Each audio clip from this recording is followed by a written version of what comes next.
Good evening, everyone, and welcome back to another Vector 3D live stream. It looks like there might be some weird buffering on the stream this evening. I've noticed it on my little test that I did before the stream that you saw the other day. Good to see you, Simon. I'm good, thank you very much. Hope you are well too. So I guess we can pretty much get straight on with it. I do have a bunch of things I need to mention about changes I've done since the last live stream. I basically wanted to finish off the wiring in between because I'd shown you pretty much all the key parts of that. There's nothing complicated left to show you. So for anyone that's following it as a guide, you should have pretty much everything you need. I just finished it off so we don't have to repeat the same thing again and again and again on stream and me not being able to explain anything more than I've already explained. So that's basically what's happened.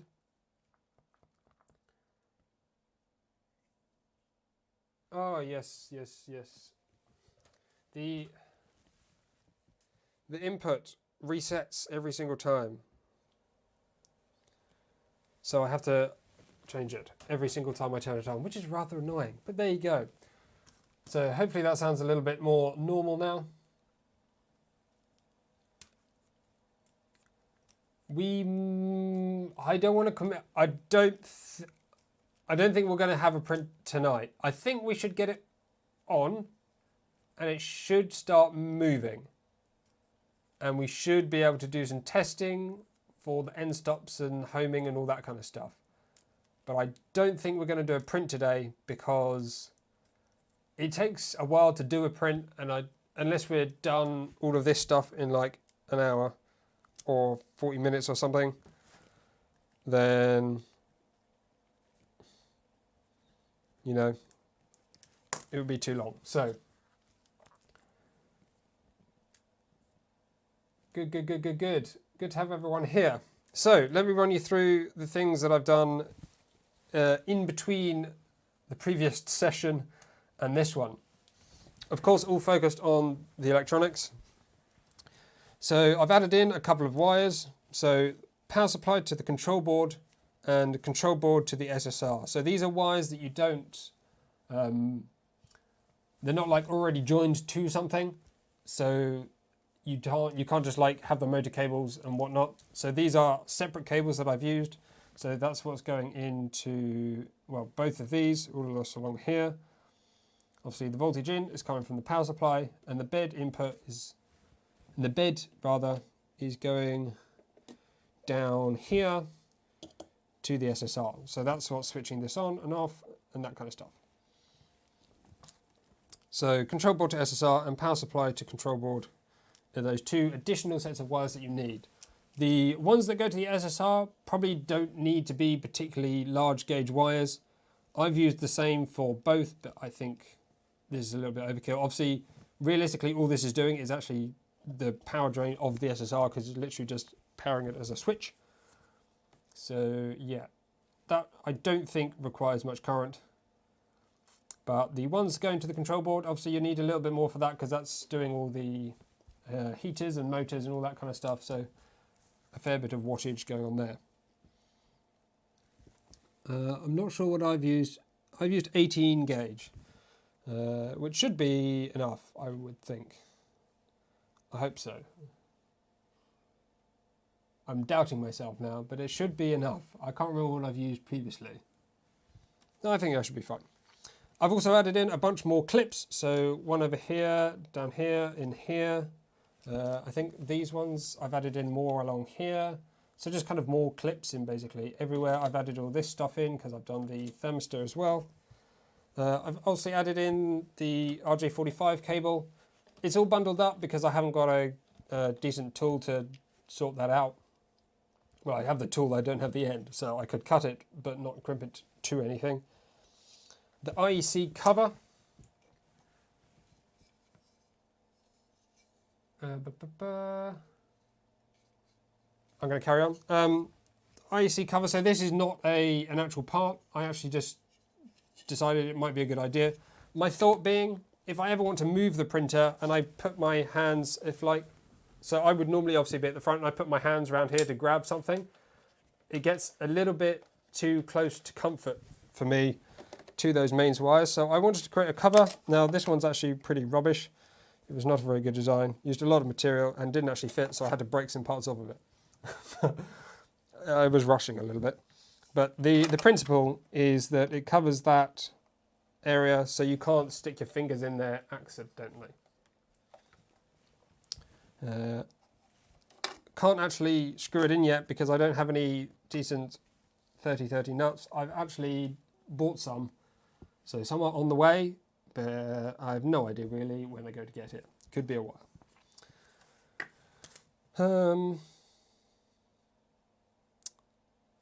This clip up the top here, as I mentioned previously, the diameter of the plastic part is quite wide compared to the diameter of the cable bundle going through it.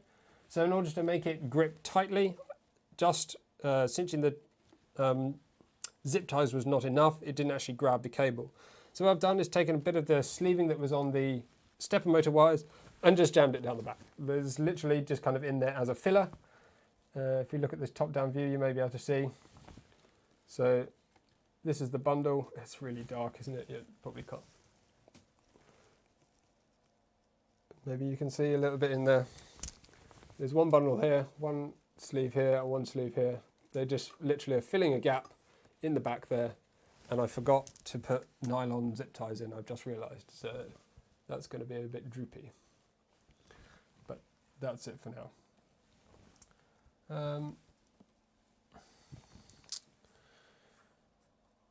The sleeve on the bed cables, again, maybe from the top view you can see that. So this cable sleeve in here, just the same sleeve that I've used up here for the cable that you saw me do, but I've added it in here. I've zip tied it to the cable management part here, and also zip tied it around the pass-through down at the bottom here.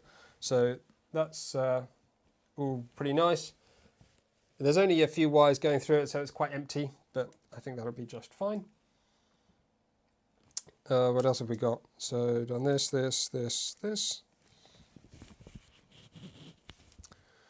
IEC cover I mentioned, cable sleeve we mentioned, sleeve on the bed cables mentioned. And the last thing is earth. So earth is super important. Even more, well, it's always super important. So, earthing. So, because you have a mains powered bed and you don't just have mains going to here, you've got mains obviously being distributed into the printer, which gives you more areas for potential issues. But you should probably do this regardless. Like, you've got mains, you should already be thinking about earthing the frame and other metallic components within the build. So obviously we know we have the earth coming from the bed, and that deals with any potential short and the capacitive coupling. But we also have an earth now attached to the frame, and these are all going through this one point down here. And then you have, so one of these goes to the bed, one goes to the earth on the power supply, and the other one is the earth to the kind of inlet. Obviously you can't stick them all on here and then maybe put one to the frame, so it's easier just to pile them all on the frame, and then that works nicely. When you do earthing like this, it's always good to double check that everything you think is being earthed, because when you have anodizing and powder coat and plastic parts and all these sorts of things, there's always a chance that even though it's mechanically coupled or joined, it doesn't necessarily mean it's electrically joined. So what I would suggest you do, well, I'll tell you what I've done and you can make up your mind for yourself. I used a small file, so just a needle file like this one, and I've scratched some very small parts on the frame, I think. So I tested first, so I did 2 points on here. Well, to be honest, so first what I did was basically this. This is anodized and this is anodized, so continuity check will fail because there's no electrical path between them, the resistance is too high. So what I did then was filed a small point on this frame here. and a small point on the frame over here. And there you go. As soon as you get through the anodize, that's fine. So I then did the same thing on other parts of the frame to check that various, to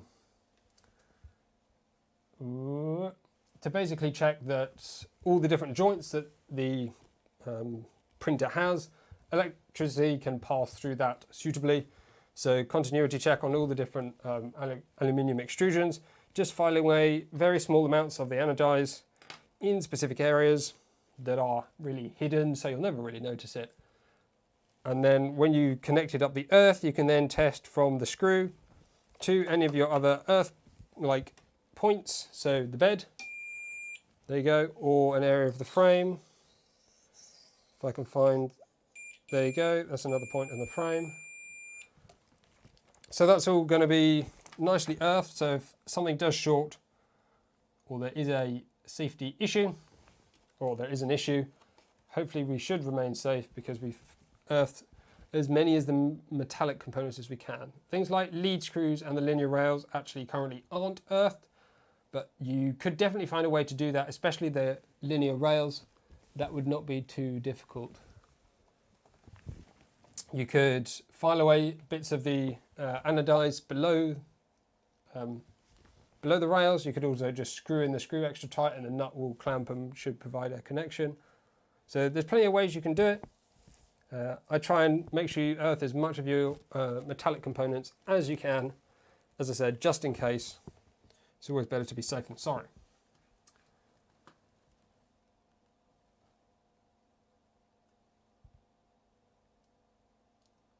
I actually didn't clean any of the writing off of the back here. You just can't see it because it's all now covered with wires. What else? That's the last thing. So filing the metal, continuity checking, and earthing everything where you can. So now we got to go onto the to-do list. Before we run through that, we'll just have a quick 30 seconds from the sponsors, just so you know that it is a sponsored stream. This live stream would not have been possible without our sponsors, RapRig, Duet 3D and 3D Printz, so a big thank you to them for supporting the live stream. Carry on watching to find out more, or you can follow the links in the video description. Okay, so plan for today. I've made myself a little bit of a to-do list, so I have an idea of what I'm planning to do, and you can let me know if there's anything missing. So at some point we need to do a power on check, so just plug in the mains, check that everything stays off when it should be off, then turn it on, check that everything comes on. You don't get any immediate failures, so just kind of a power on, basic self-testing sort of scenario. We need to tension the nuts on the lead screws. We need to hot tighten the E3D V6. We need to probably do some validation in the firmware to check the lead screw positions are suitable. The end stops function as they should. The motor directions are all correct. Thermistors reading correctly. And heater control and some stuff to do with PID, although that generally works a little bit differently with wrap firmware. We also need to set up a slicer profile, so we can obviously slice a model in order to print it. We need to assemble the spool holder. We need to try the leveling to make sure the bed can level. And of course, with that, we'll be testing the BL Touch to make sure that's enabling and disabling in the way that it should. We need to get the belt tension correct on the CoreXY because at the moment it's all just kind of loose. And as we go through today, if you have any ideas for things you'd like comments on specifically in the review, then do let me know. Obviously, I've done a fair few reviews and obviously I'll cover the normal kind of stuff that I tend to cover. But if there's any specific questions, either we'll answer them today or I'll be sure to, well, I'll consider your questions when creating the review. And of course, we need to add the print surface on because there's no print surface on there at the moment, although it's magnetic, and that will be quick. So lots and lots of things to do. Don't really know which order to do them in, but we'll start with the basic ones first, I think. So I think maybe starting with the lead nut tension would be a fairly good option. That's a fairly easy one. Actually, before we do that, there's one other thing which we can cover because I forgot. So, as I mentioned before, the connectors I have a 3-pin of this type, which is the female one, but not a 3-pin of the male one. So now I have purchased some of those. So we can actually also swap out the BL Touch connector for a 3-pin version. They're probably not all going to fit in this tiny little bag, this tiny little box rather. If this was like really neatly organized, they might fit, but I don't think they will. So I might just leave the others in their bags, take one of these, and we can take one of the others as well. The VCore giveaway. I don't know if I'll be doing a giveaway. Certainly not something I had agreed to.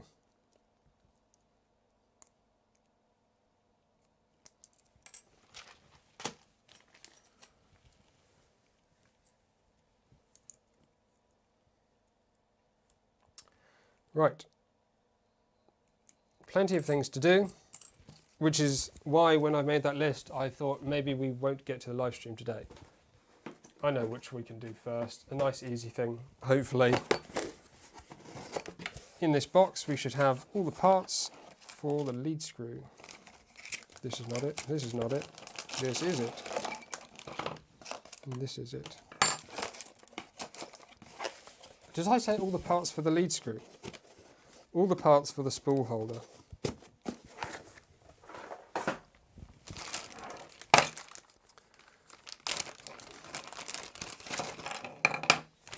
So these are some of the chunkiest parts in the build. And flipping out, that is huge. That's going to take a lot of material. So you got a large bracket. We're going to need some nuts for this, and I'm going to bet your bottom dollar that I've already used those. Let's go to the instructions.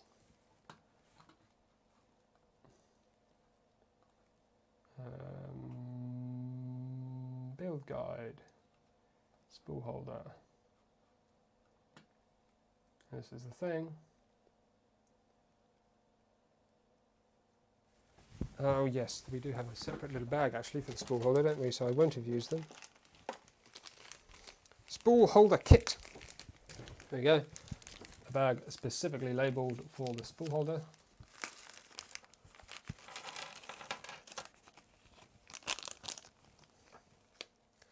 Got some bearings. Got some locking collars, which is just basically a metal donut with a grub screw on the side. Grub screws are separate.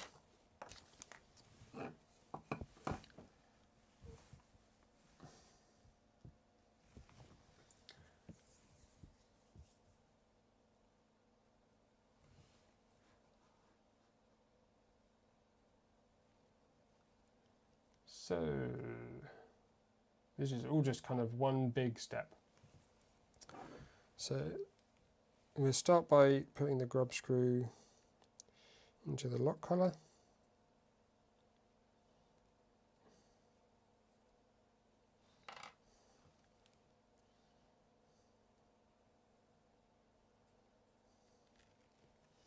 Give me some tools. Why do I not have any tools out?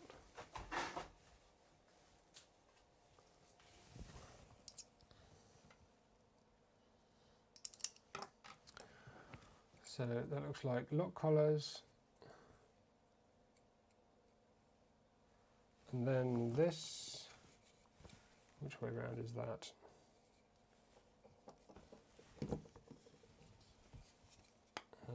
That away? Oh, it doesn't fit. I'm not sure if that's supposed to be loose fit or a tight fit, but that is a very tight fit.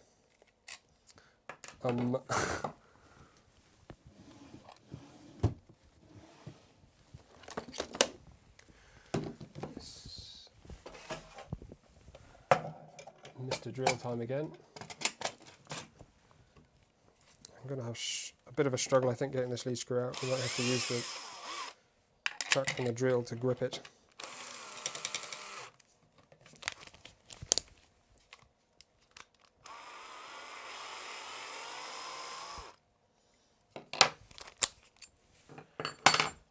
So that's going to be 8mm, I believe.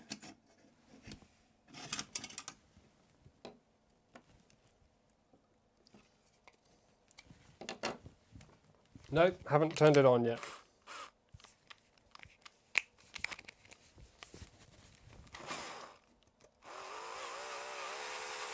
Oh, well, that fits really easily.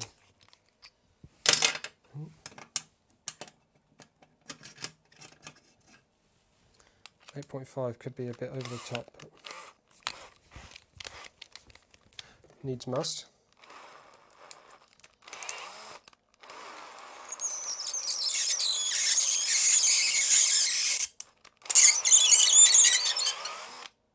Yeah, that's too much. I don't want to use 8.5.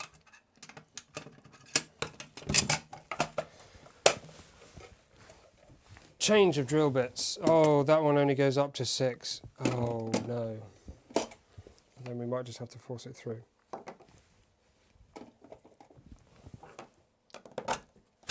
Oh, it goes through now. Amazing. I don't know why it didn't before.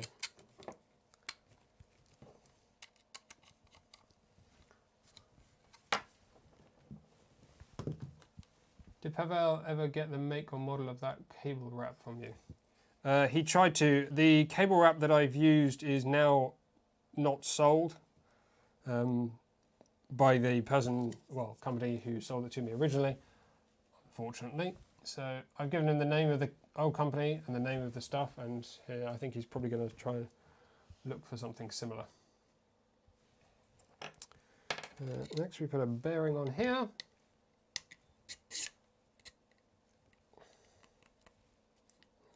Come on.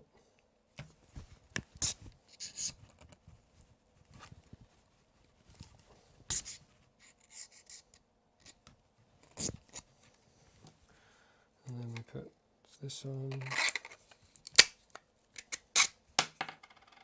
Right.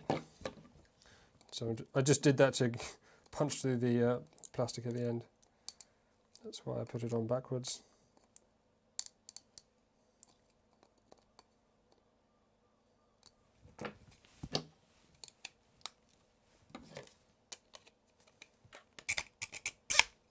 Oh.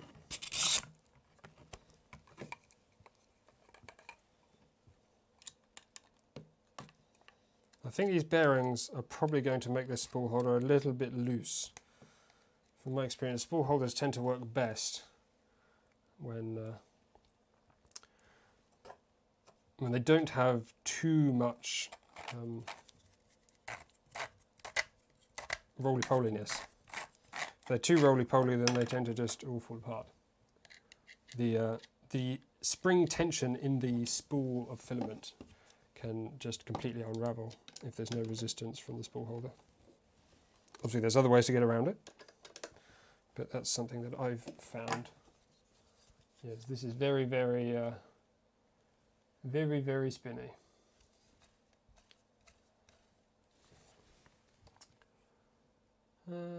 Right, and then this is going to go in here.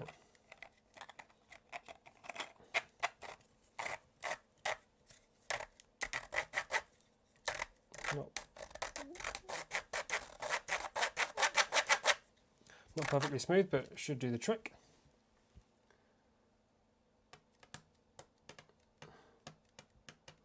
So then we have 2 M6 screws going through the front here. Hammer nuts on the back.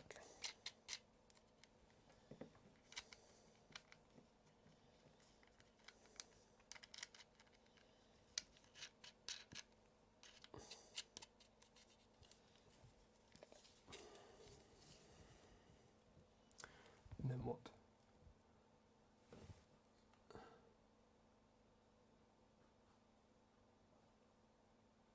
Oh, we'll have to do it, okay. Yeah, because it's coming in from 2 angles. So push the little nuts in the bottom.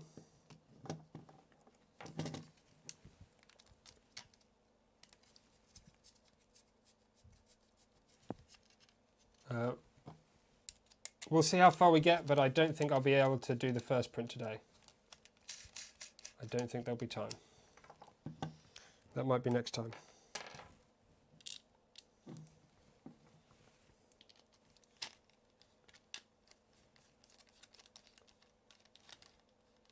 Today we're planning to make sure everything that should be working is working. So it's like all the stuff that we're doing leading up to the first print to make sure when we press print for the first time, it doesn't all just crash and fail and go weird. Not that it should, but it's worth testing these things before we attempt that.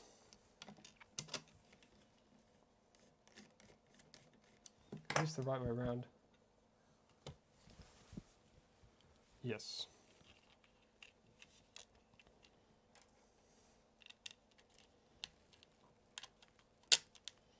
Looks like I have lots of extra screws here.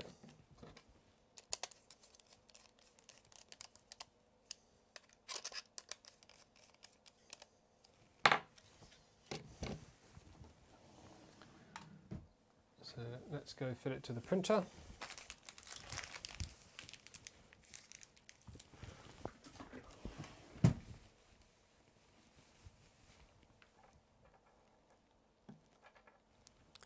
So how, yes, it's one of those,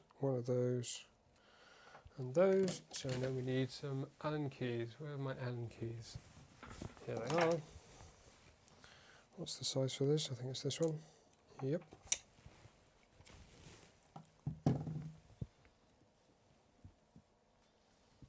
Bed calibration, hopefully, yes. So maybe have some bed dancing today.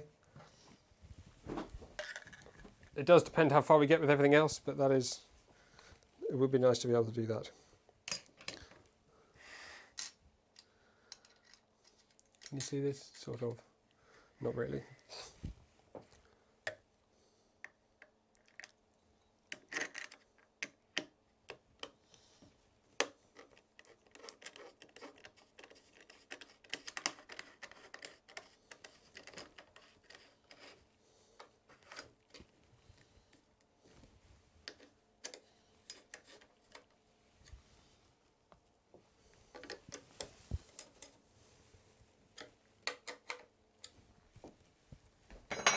I guess we can get a roundo spool of filament, whichever's closest, and just check that this is going to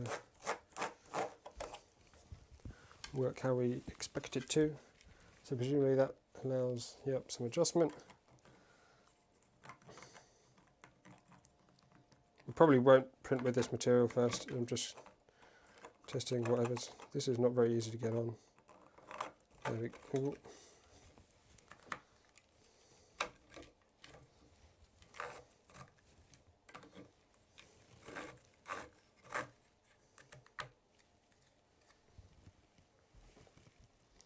Yes, it has very much spinny.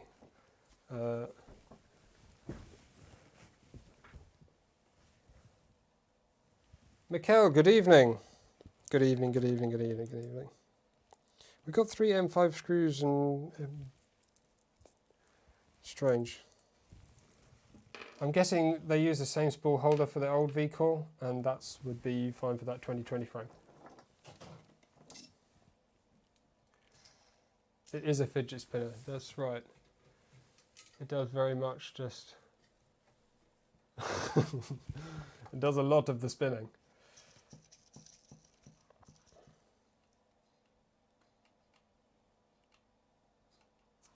Okay, so that's spool holder. We can tick a thing off the list.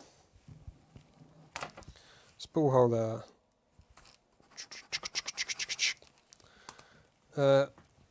Now we're going to do some lead nut tension. I think that's worth doing next. Let's get some tools out the way that we don't need now.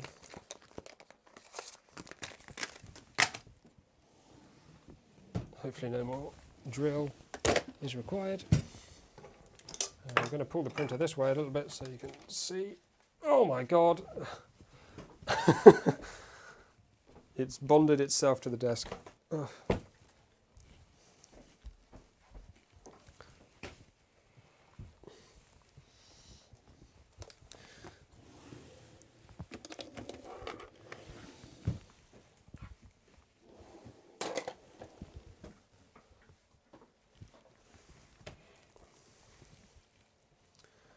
So, what's the plan here? I don't know. First we need to move the bed down quite a lot, I think.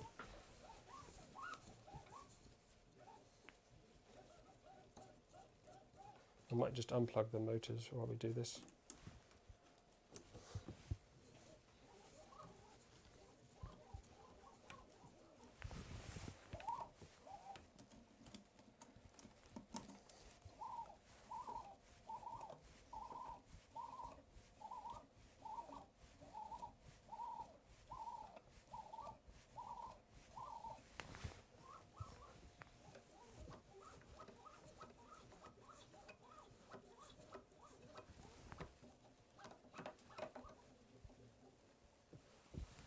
Right. So this step may well be kind of optional, but we're going to give it a go anyway. So you can probably see how we're doing for close-up cameras. Let's pull this in here, over here.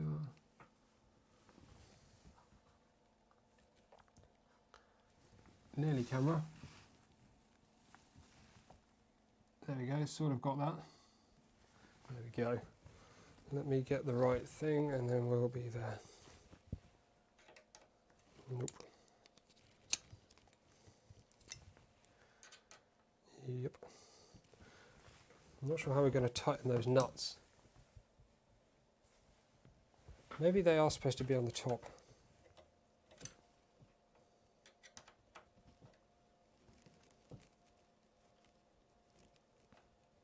Sorry, I'm talking to myself really at the moment. I realise that's not really the point of the live stream, but we'll get there. Let me come around the other side and I'll show you what the hell I'm talking about. So, this, I believe to be an anti-backlash type Delrin lead screw nut.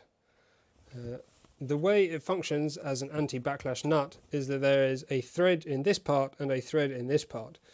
They are threaded in its kind of static condition to be the same, so it's like a continuous thread. But this shape here and the screw that goes down here allows you to apply tension, or basically expand that gap, so that these threads force against the bottom of the kind of thread groove, and this part pushes against the top. You don't, I'd guess, want to have too much force being applied, just enough to touch, and that prevents backlash of motion in both directions. Now, that being said, this lead screw is only going to be acting in one direction. It seems unlikely. I mean, I feel like the weight of the bed alone is going to be sufficient to prevent any backlash, but I could quite well be wrong. So, don't know if you can see that, but if I do it, if I keep it loose and move this, you can see, well, you probably can't because it's literally a fraction of a millimetre. If I get the camera, see if I can get the camera nice and close so you can see.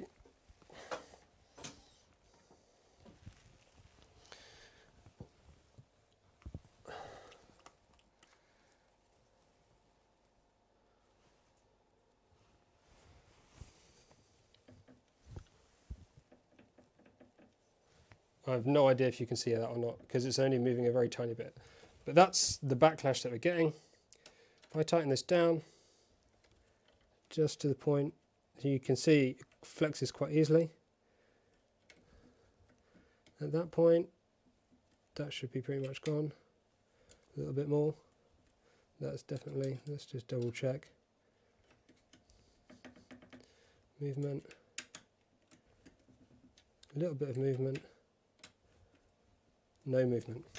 And I think the intention of this nut is to maybe screw this then down on the top, and that should lock it into place, but that may be easier said than done.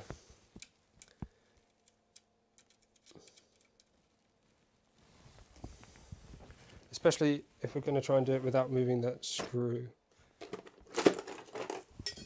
Oops.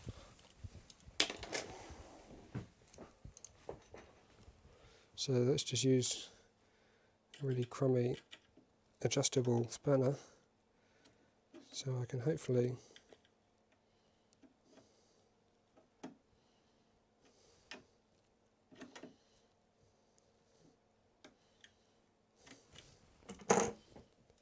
there we go, no backlash.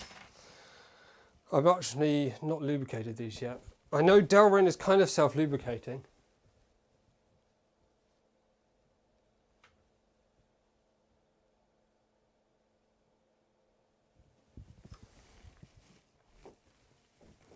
Delrin is kind of self-lubricating.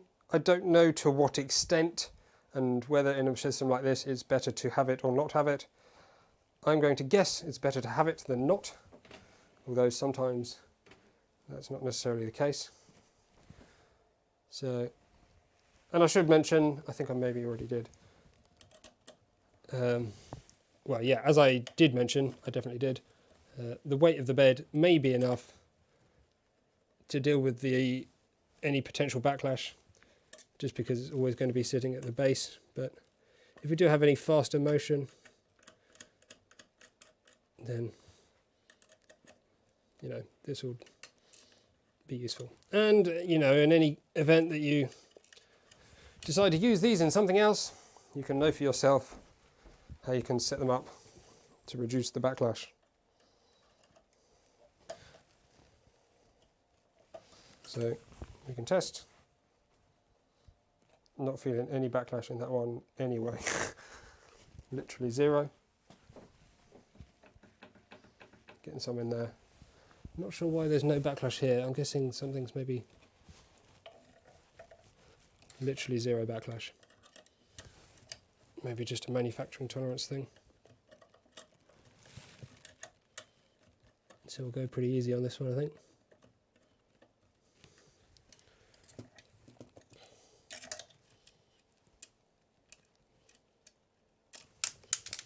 Damn it. I need a magnet.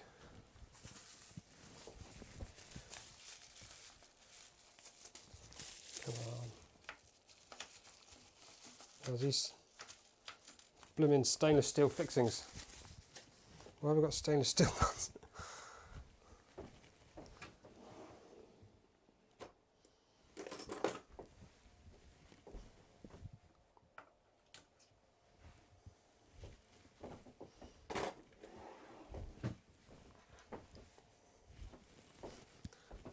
It's kind of fiddly to do this now that it's all assembled. Might be worth doing this during the build. I'm not sure I can even get my tool in here to tighten this, so let's hope it's not necessary. And this last one, again, we can feel definitely some backlash in here.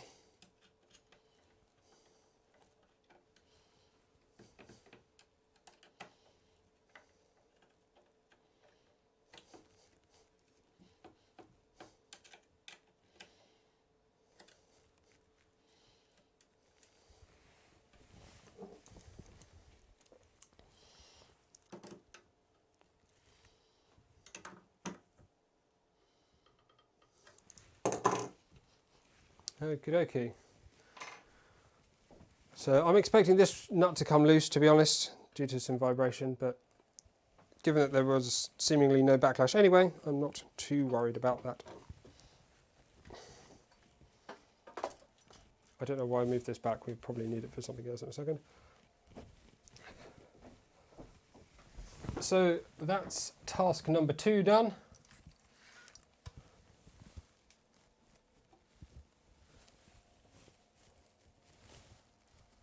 No, there's no vertical motion. All good.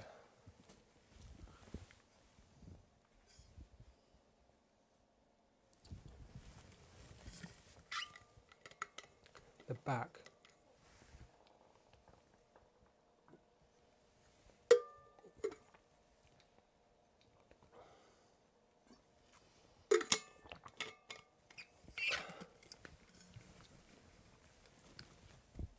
Well,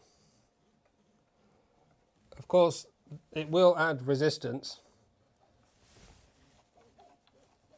because by default you're adding pressure to the top and the bottom of the lead screw, so it will be more difficult to turn. But with 3 motors for that one bed, I think we're probably fine. We'll add a bit of lubrication. There we go, let's add a bit of lubrication now. I'm just going to go with some light grease because it's fairly light duty and I've lost my light grease.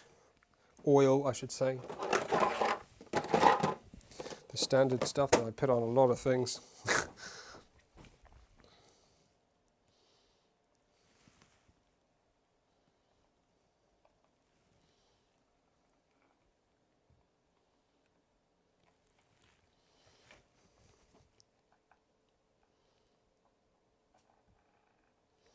Definitely don't add oil, well, it's my recommendation not to bother with oil until you are ready to go, because the last thing you want is to have to handle it or deal with the oil with everything still running. Well, you have potential to have to move things. So.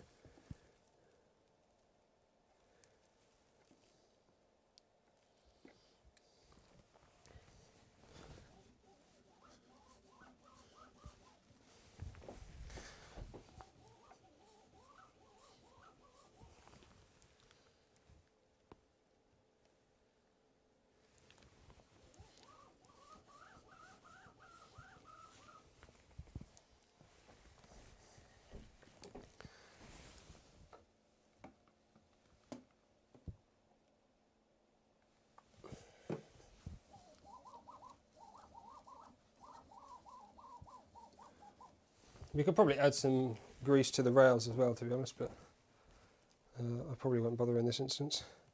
And I've got oil all over my hands, which, as we all know, is my favourite thing.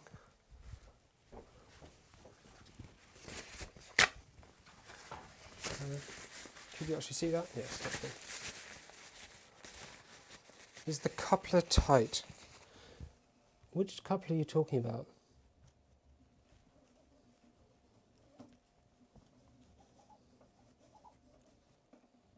It's all very tight.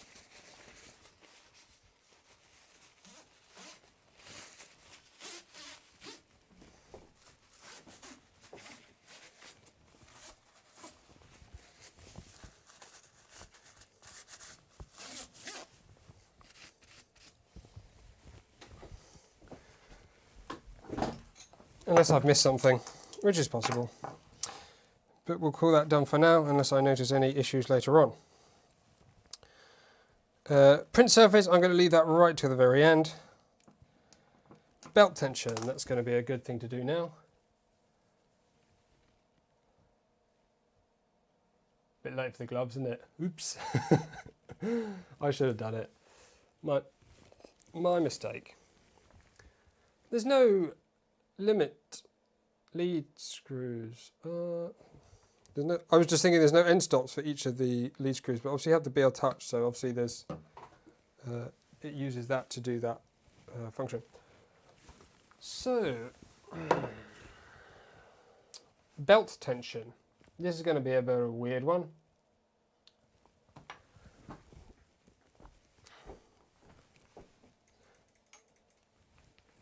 We want to keep it square. Now, there's no obvious place to measure as being square at the moment. I can't get an engineer's square, I don't think, anywhere in there that's going to be functionally useful. So I guess we just kind of eyeball it and hope we get close. And that's the wrong tool.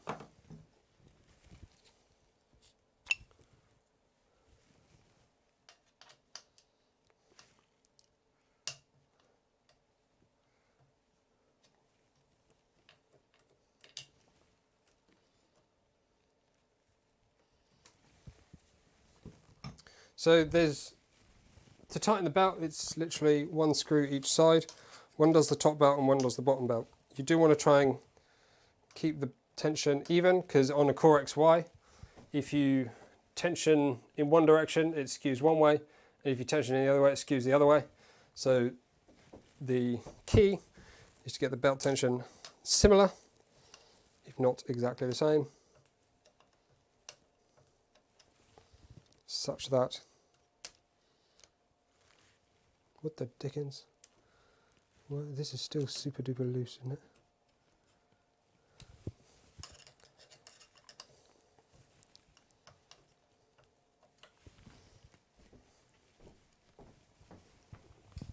I left myself a fair bit of room for tension, but maybe not that much. Hopefully I've left enough.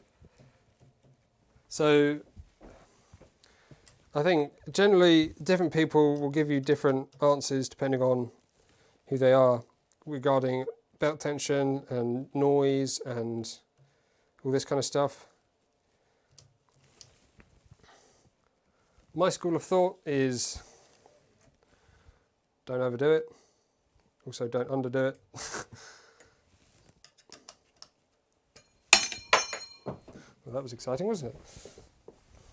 So I don't want it to sound like a guitar string, but I do want the belt to come straight off of the pulley. I can't see which way it's skewing. There's a lot of resistance, but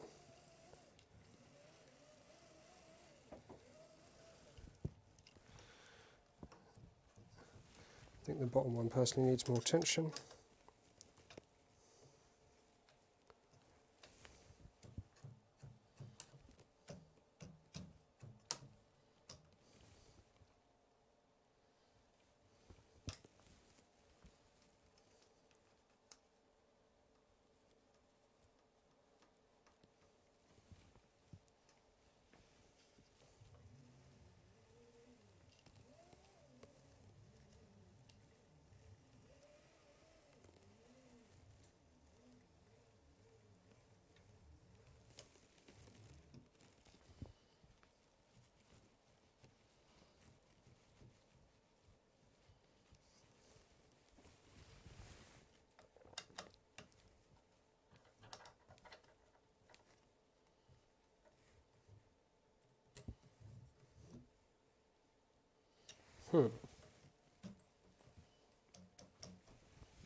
This is really bizarre.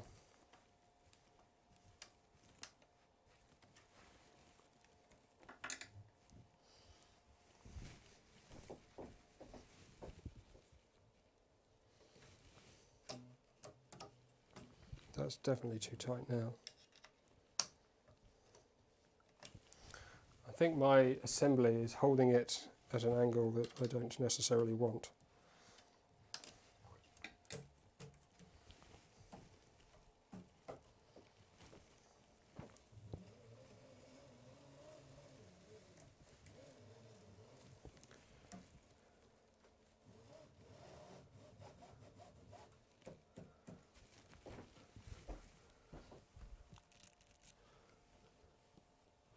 My eyeballing it strategy suggests that that's about right.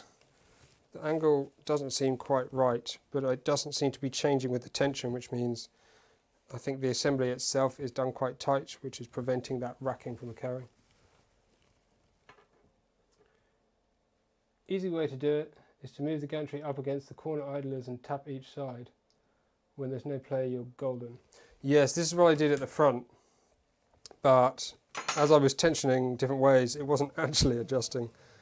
So I think maybe it could be wise to undo these screws down here and then redo the tension and then do them back up again.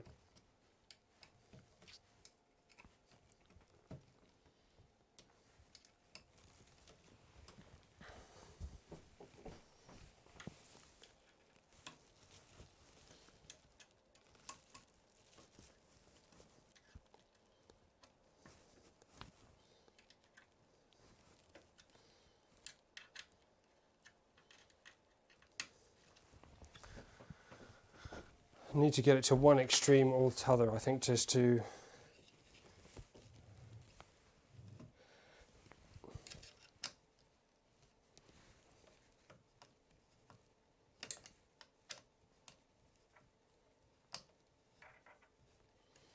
So that should be like no tension on the bottom belt.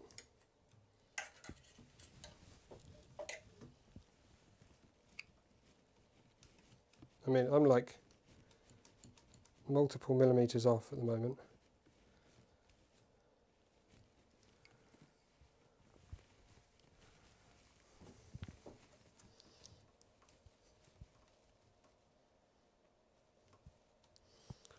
There's something else.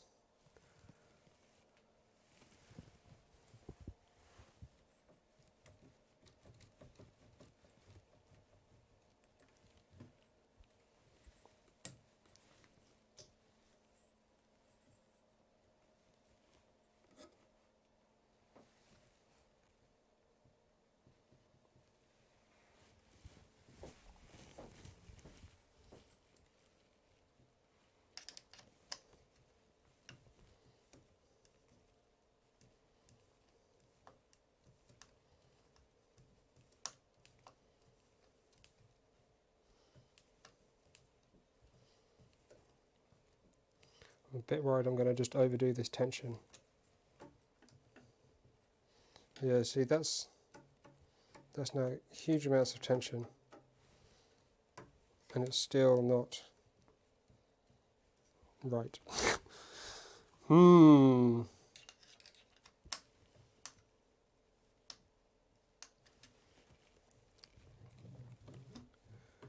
Of course, my frame assembly is about 1 millimeter off, so these brackets are not necessarily square.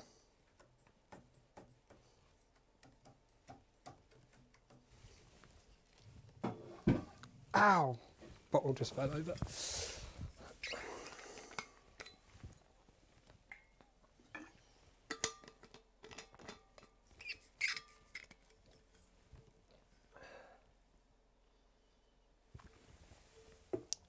Yeah, during the it makes no sense really to me, because you change the length of the belt and it changes the note. So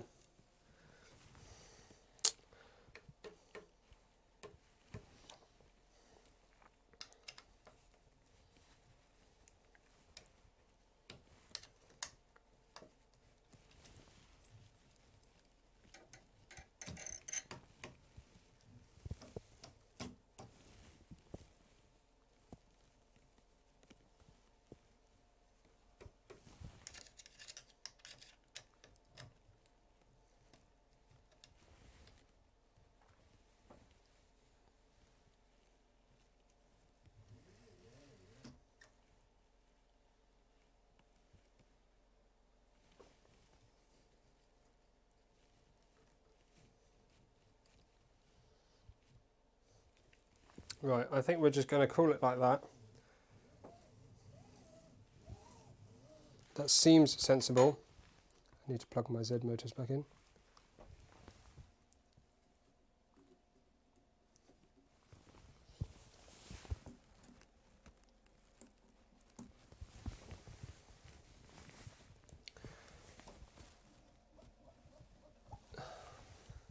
And we need to tighten up these carriages again.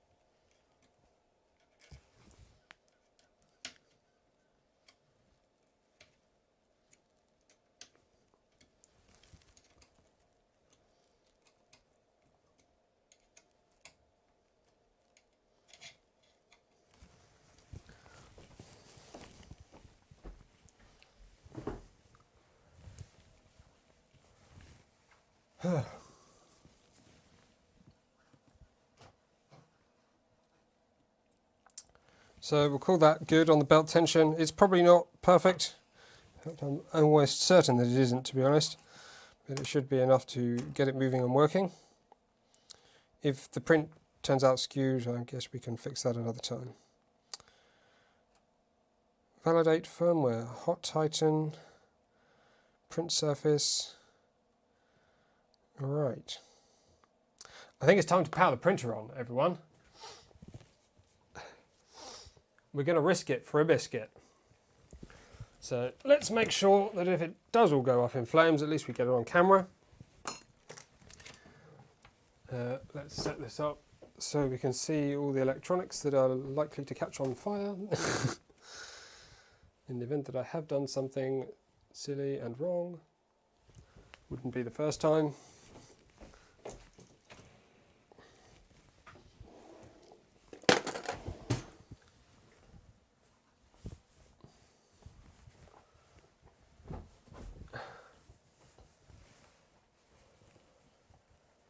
Yeah, the place you pluck it doesn't matter. It will change for the very first fraction of the note that you pull, like the very first fraction of a second, but after that, it's all just normal. So, what we're going to do is plug something into the mains outlet first and just keep it turned off.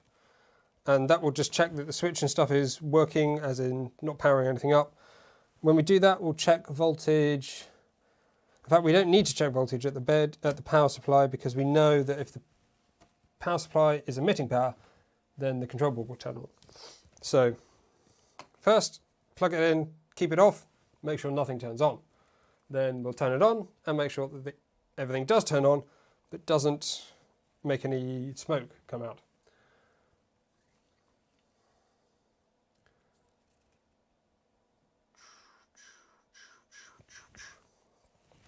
So of course, to do that, we're going to need a power cable.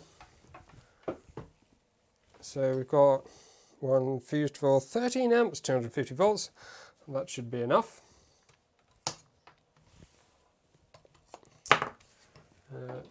Going straight into the wall. Is everyone ready for this? Because I don't know if I am. I just want to double check before we do that. Just double check some of these connections just to make sure everything is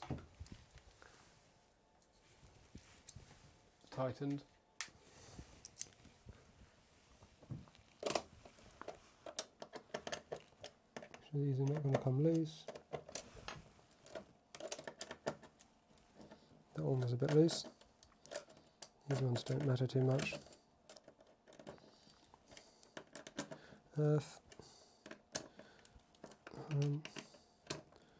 Two, good. SSR, SSR2, 3 and 4. Bed 1, 2, 3 and 4. Yep. Right.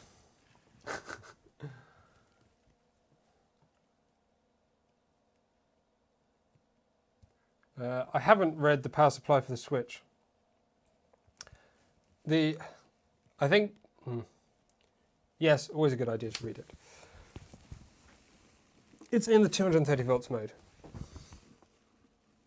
They pretty much always come in 230 volts mode, because you can put it 115 on 230, I believe. So it's just doesn't work very well if you do that. But if you have it on 115 volt mode and plug in 230, then you're absolutely dilled. So I believe they always come set as 230 by default. So normally not a problem unless you buy something from the US that's already been used or something. 1 hour in, Simon. What a fantastic reminder! Just before the, just before we turn everything on as well. So quick 2 minutes from the sponsor to say thank you, and then we'll. When we come back, we'll power the printer on, just to make sure everything's working as it should.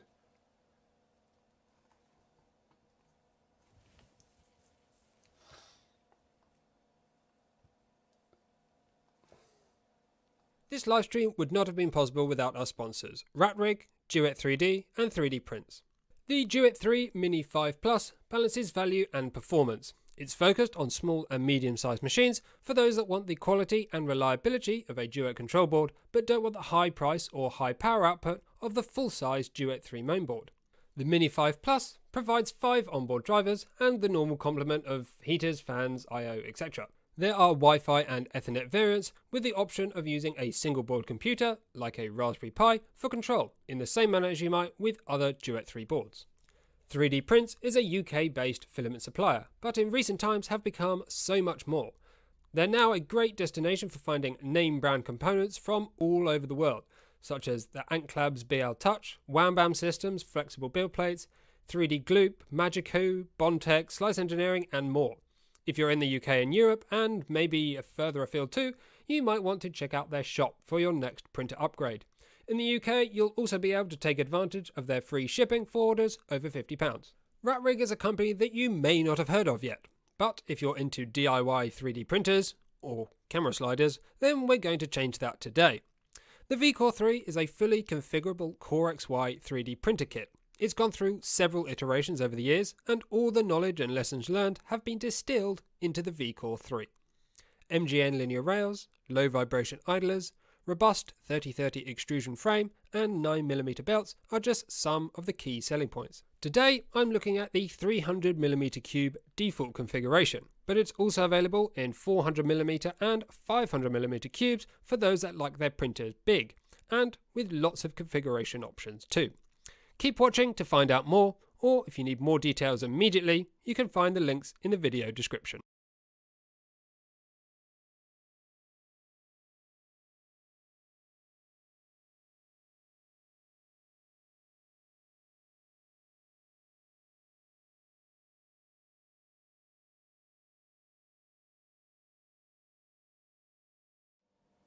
Right, which angle do we want? This one.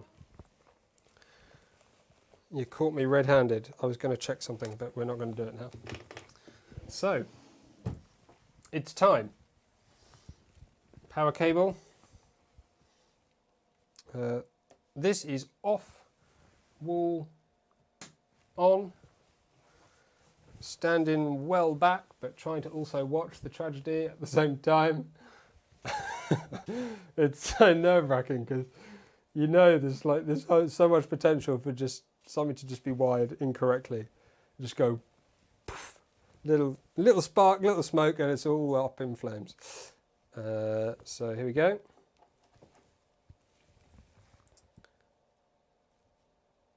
So that's off. That seems good. Doesn't look like anything's doing anything, which is exactly what we want when the switch is off. So that looks good. And then we switch it on. Duet's on, and BL Touch is testing as well. That's looking pretty good. Nice.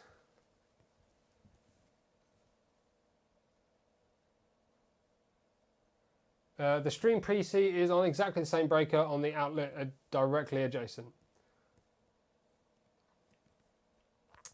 It works. It is alive. So we should probably find the Duet web control. Anybody remember what number I did? Was it 150 for the IP address? Or 120? Oh, I can't remember for the life of me.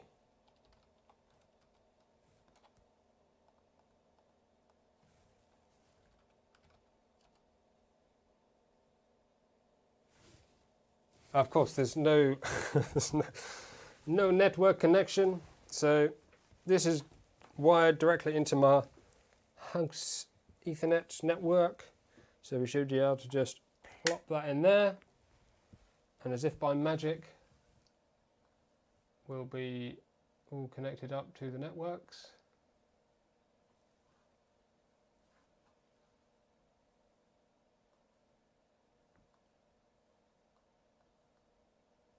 And it doesn't seem to be working.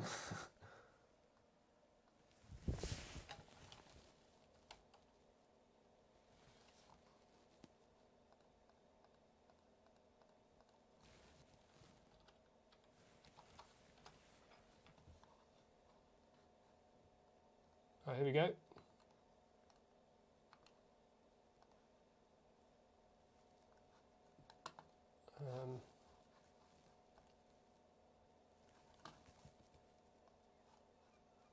There you go, Duet web control up and running. What's this? Is that a full screen view?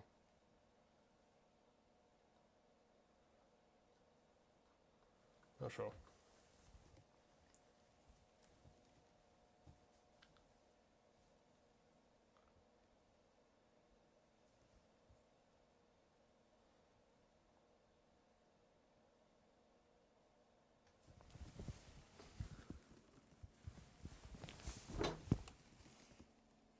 That is the status LED. I'm going to guess it's meant to be flashing. So,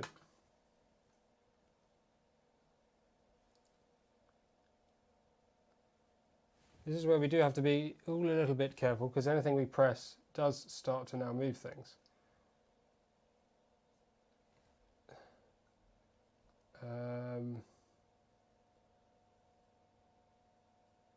Yes.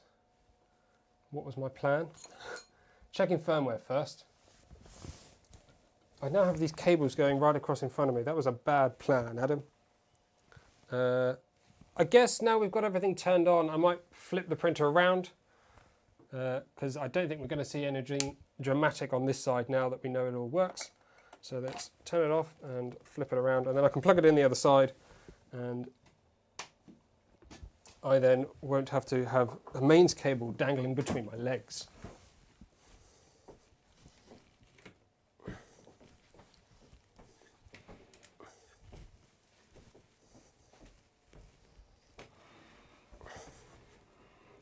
Didn't buy my turntable yet.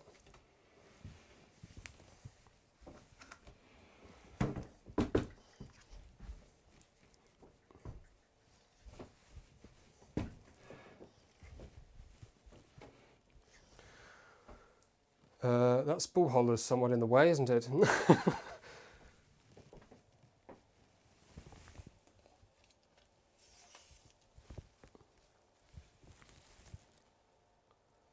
Maybe we'll go from below. I don't know where's going to be best to look. Yeah, maybe there actually. We'll give it a little bit more of a rotate round this way. Get that over there. That should be, yeah, there we go. We've got a nice view into the volume. So, mains cable and network cable both up from this side.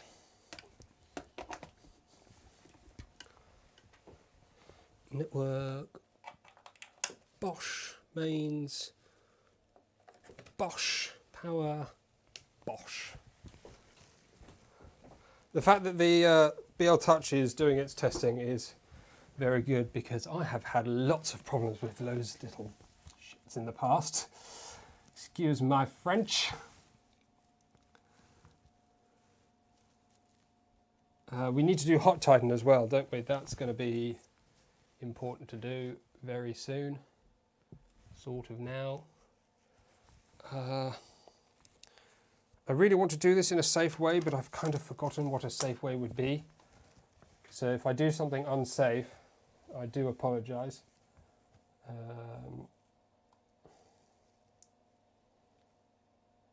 24.6. Temperatures are looking good, given that they're both very similar. You can have a feed tube out the top. Definitely you'll want some PTFE out the top. I just haven't got it in there at the moment. So I think first thing to do, we'll set a temperature on the bed that's just above ambient. Oh, this goes a bit weird, doesn't it? How does that look different to this? Why is... So if I just set 40, we should start to see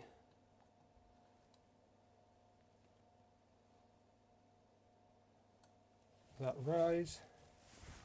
I'm going to look around the back to make sure I should see the SSR light.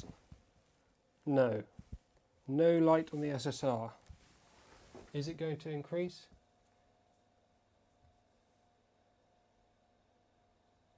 error. Heater 0 fault. Temperature rising much more slowly than expected. So is it going to disable the bed heat? It has.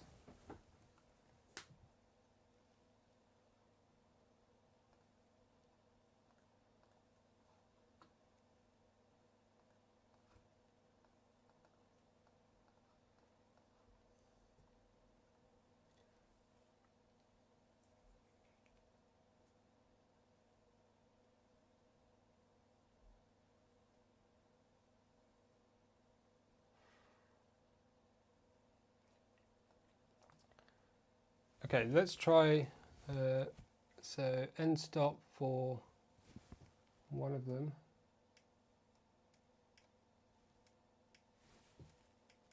I'm getting light on here. Damn it. I've not used web control in so long now. I could have sworn there used to be... Here we go. Well, can we home these independently? I'll give it a go.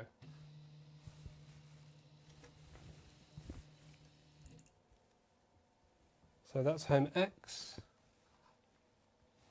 home Y.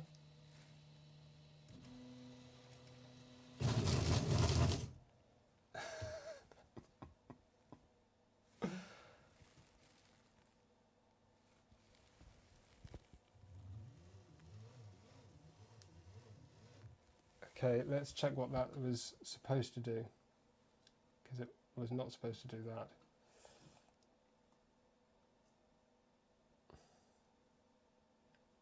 I don't know how it's going to be best to do this.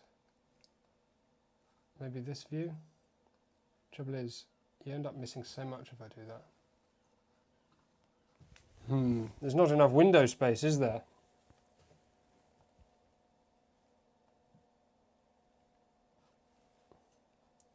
Let's get web control back on this.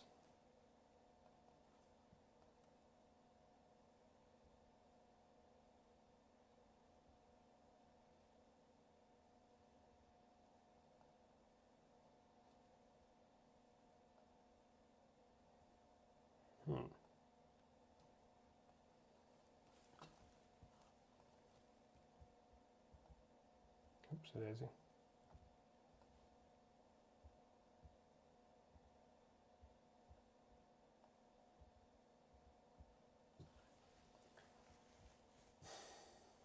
So let's check.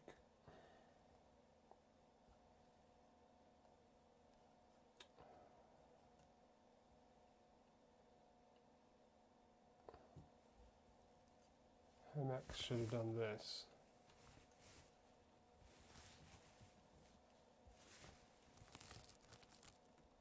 Move quickly to X-axis and stop there. First pass, go back, move slowly. Second pass.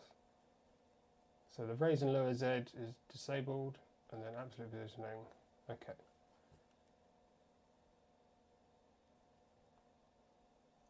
And then home Y. Yeah, home Y went a little bit crazy, didn't it? I'm not sure why that's that was a little bit weird. That was.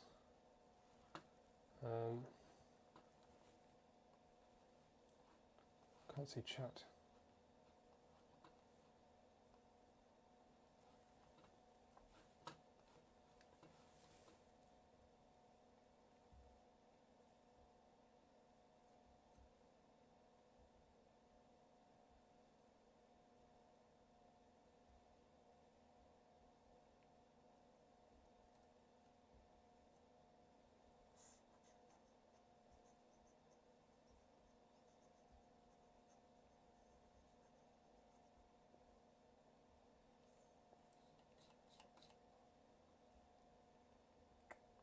So the home Y looked like it went in the right direction.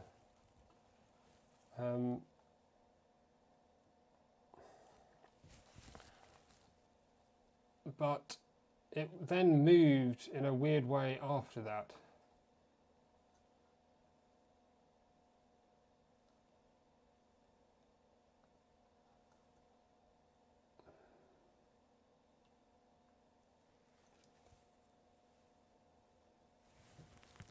Yeah, so it was probably trying to go to 0. That's because it's homing at maximum, it's then zooming to the other end, and because I did it right in the middle, it then went past. Okay, so we should be able to home X and Y as long as I do it without touching it.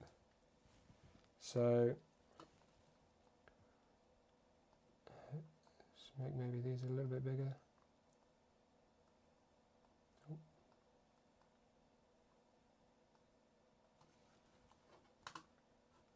I do.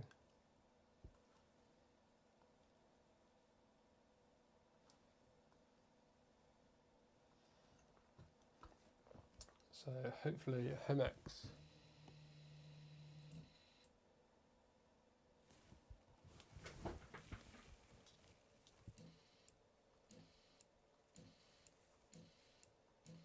It's doing some kind of weird movement.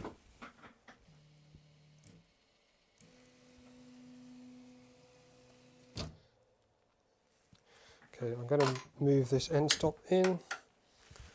I think that was about right.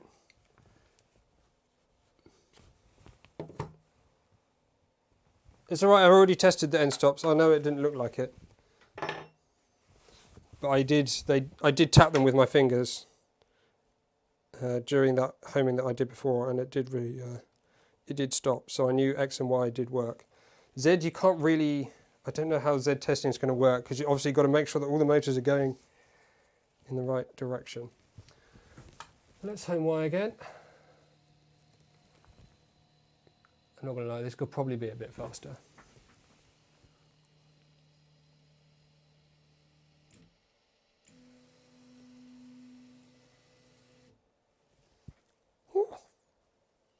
Well, that's about got a millimetre of room. So what's it saying its actual size is? Because, oh, wrong one. System, config, maximum minimum, X310, Y300, Z300. So that is the full motion. I'm going to actually, I don't like the idea that it goes to 0 after that.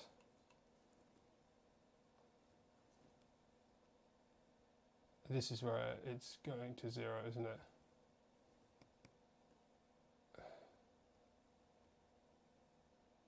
Absolute and then 0. I don't really want it to do that. It's just going to go to the end stop and stop. In fact, we can just put it at no, let's just leave it without that, I think. We could put it at Y300, but it would know that it's at 300 anyway because it's just at the end stop.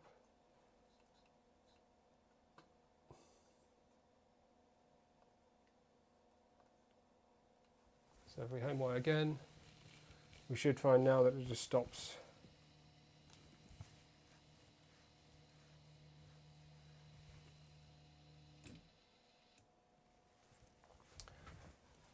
Ooh, that was a good call. Override the current position, G92, Z150.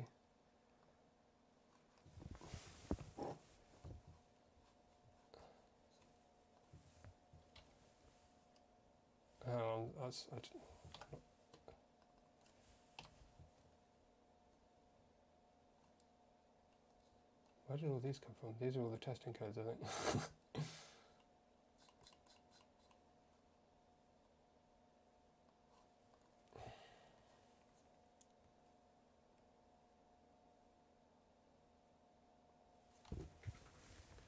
Yeah, so that's now sat on the sensor, so that's homing to maximum and staying there, which is much more my preference.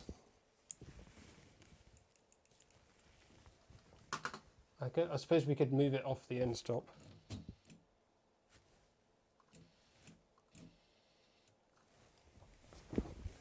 Okay, so home X, home Y looking okay.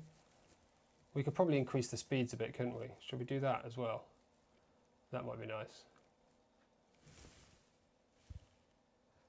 Why can I get negative?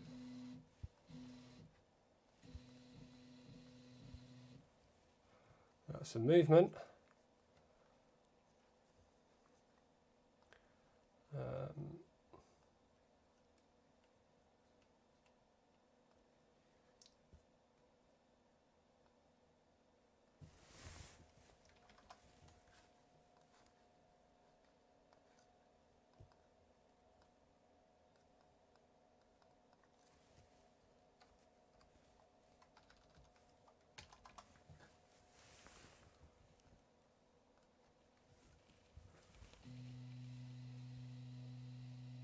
That didn't seem to change anything.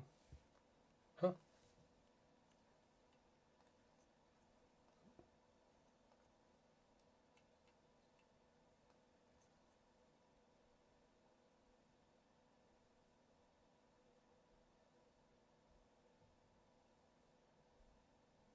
That should have been much faster. Is it limited?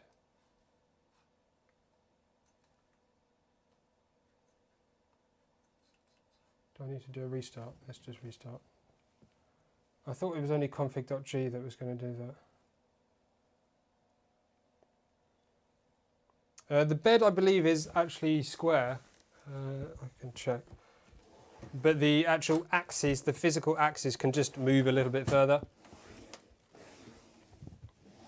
So you might be able to get a little bit extra volume with that, but I wouldn't necessarily count on it.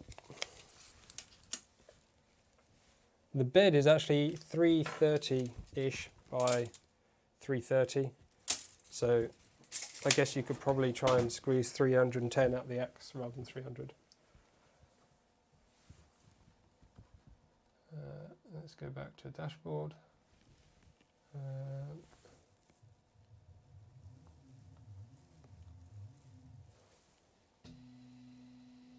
Is that faster? Can't tell if that's faster or not. Still doesn't seem very fast, does it?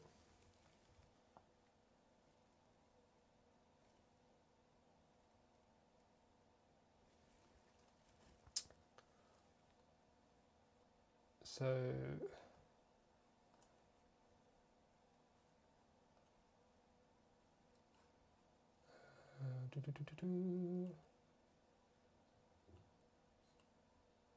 where's the old config? Code references.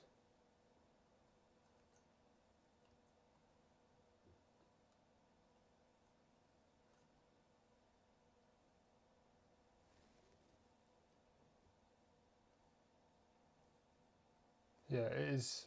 Well, it was on 1800, which is even slower. Can anyone remember? I think it's 574 or something, isn't it?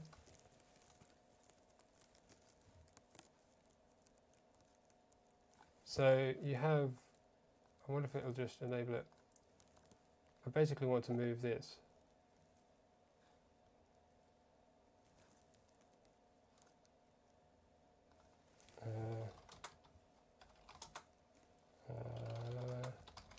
There you go. Let's just Google it. 564, not 574.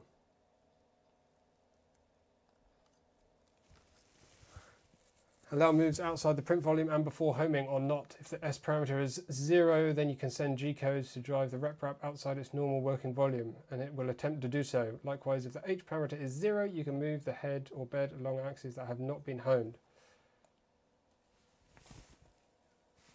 So if we send both of them,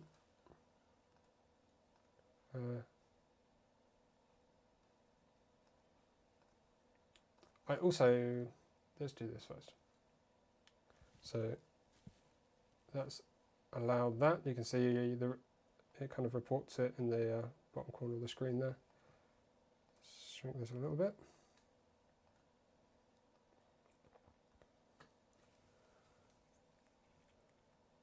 What's G92?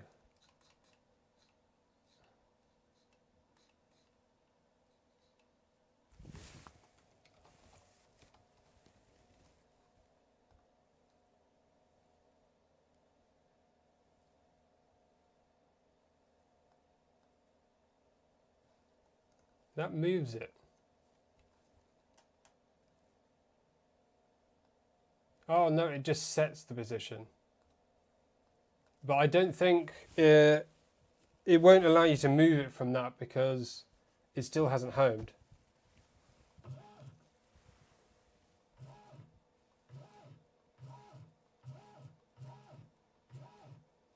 There seems to be some wobble in my...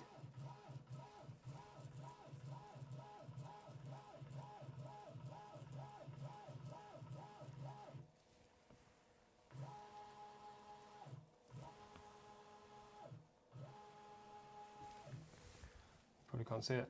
It's all moving. It's all moving. And they are all going in the same direction, which is also really nice. They're also going in the wrong direction. So Z plus 25 should go down because it's the distance from the nozzle that we're adding 25 to. So they're all going in the wrong direction. So we should probably switch that.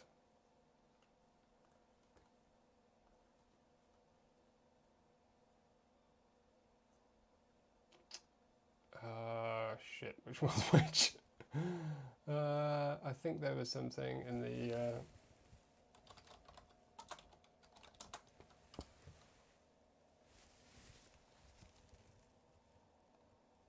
firmware. I think it explained which one was which. The mid direction and the S parameter, many things. Oh, rats.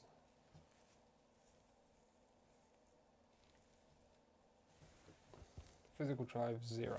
So I'm going to hope that they're labelled on the board. Yes. So let's get our wiring diagram as well.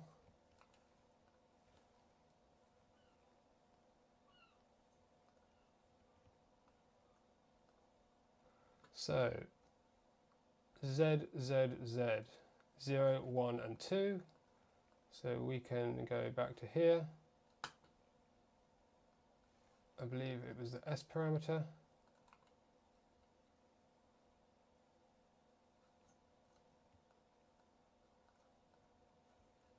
Let's double check. M569. S is the direction of the movement of the motor. 0 is backwards, 1 is forwards. So we'll set this to 0, this to 0, and this to 0. And that should be our 3 Z motors. Let's save those.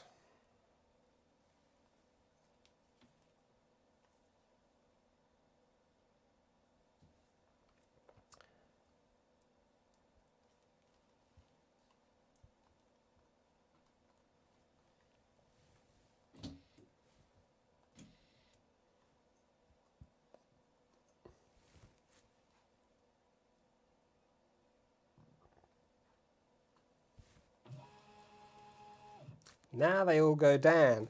Let's make sure that the metrics, if you like, are correct, so that we're getting 25 millimeters when we should be getting 25 millimeters. So we're at now 194 millimeters. So we add 25, 10, 20, and now we're at 169. What were we at? Oh, memory of a blooming fish.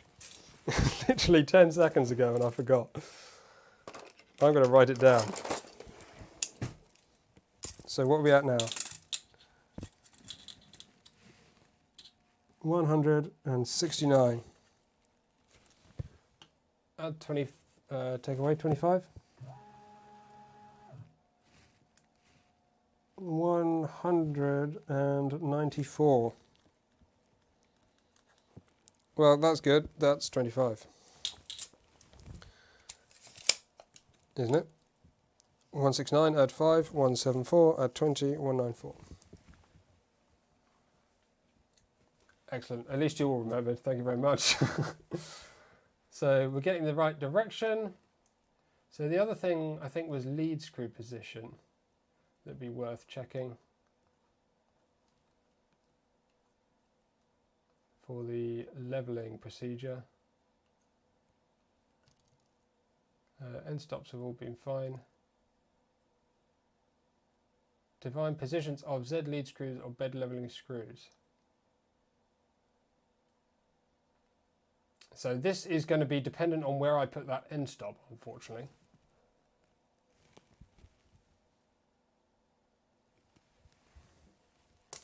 X minus 4.5, 150.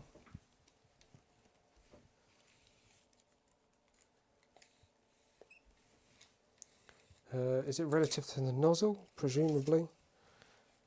Nozzle will be 0. This is going to be super difficult. How the blooming donkeys am I going to do this? I mean, that's way more than 4.5 mil back from the nozzle. It's not the lead screw, it's the rotation point of the bed, isn't it? Let's double check this 671.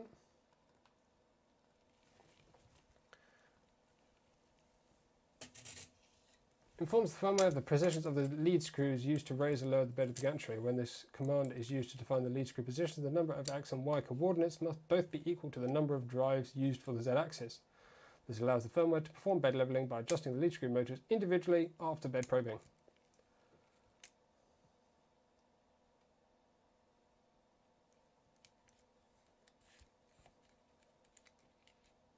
Yeah, the pivot points. Which is kind of weird because in a configuration like this, the pivot points will actually move. That's how the whole thing works. Anyway. I feel like everything's gone so well so far, we'll just home and hope for the best, eh? What's the worst that can happen? A lot.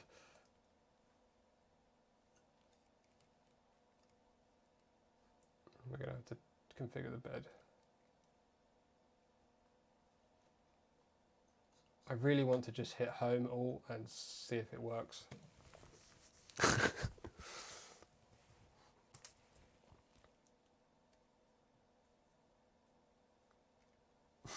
Close enough for the women I go out with. Yeah.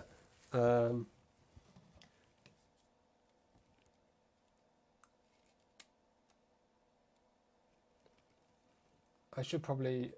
didn't actually read all of them. I read the first one.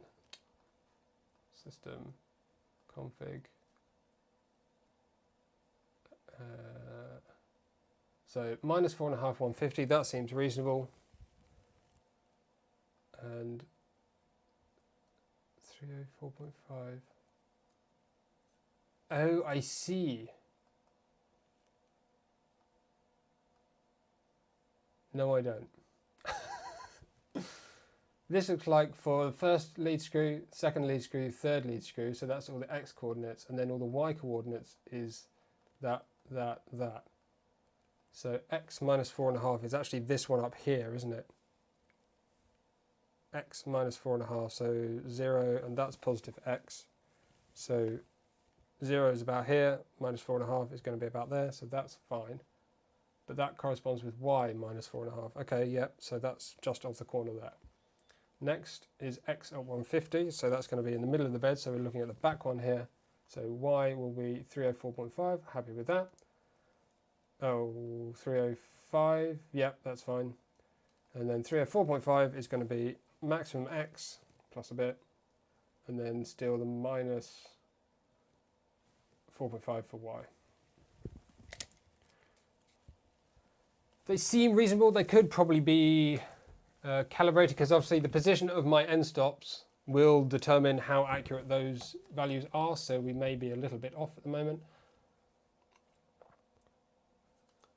But I reckon it'll be fun to have a go, won't it?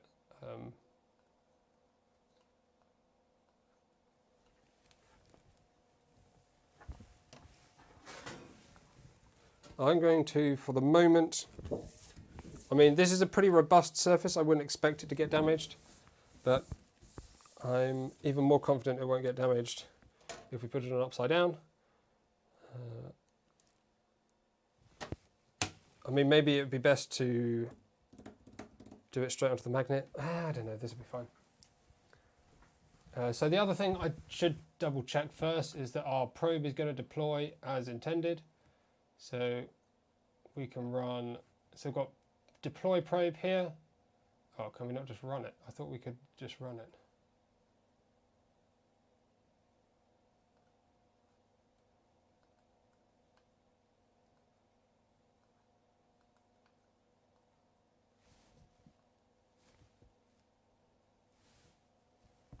That has not deployed the probe.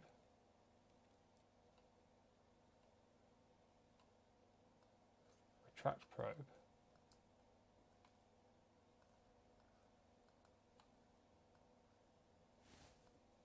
That has not retracted the probe.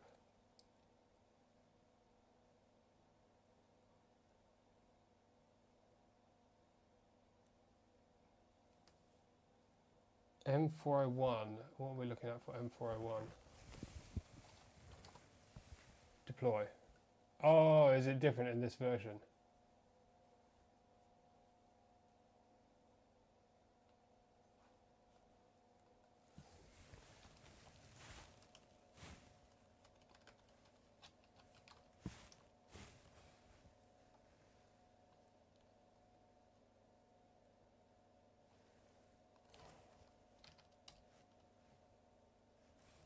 Does it have to go with something? Oh, probe number, P1.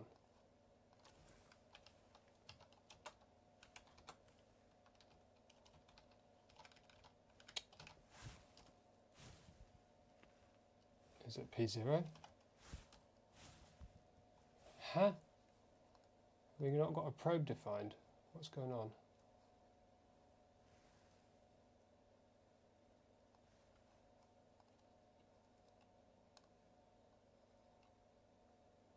End stops. Configure Z probe end stop for low end on Z.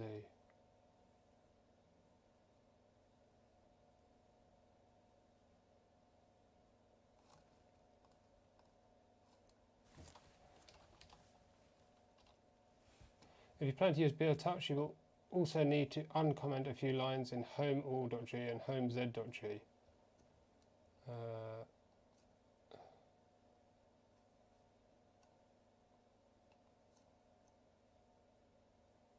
79 to 85.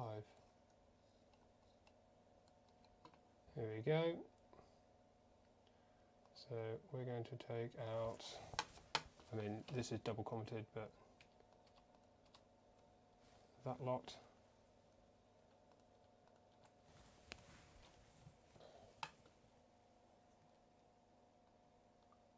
So that's the probe position relative to the nozzle, probe type,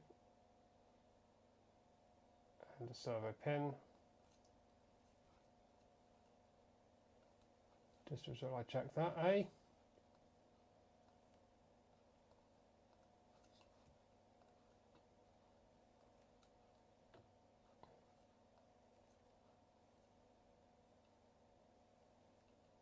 So we're going to also do the homeall.g. Homeall and homez both need the changes as well. I should have done that before restart. Homeall, BL Touch. Yoink, yoink.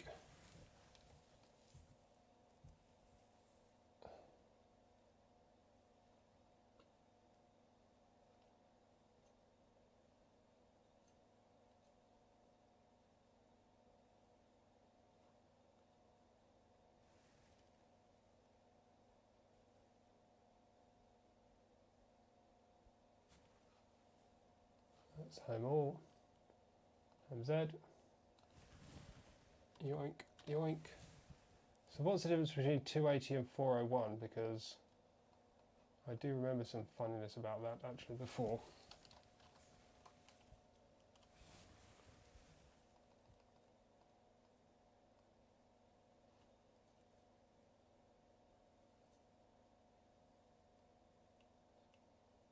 Ah, servo position.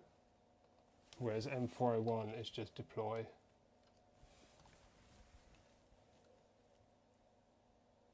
This runs the deploy.g. Okay, so they're basically the same thing in this instance, because M401 P1 will run the G code, which is deploy probe, and deploy probe does the M280. So we should be absolutely fine. Have we done a restart? Let's do another restart just in case.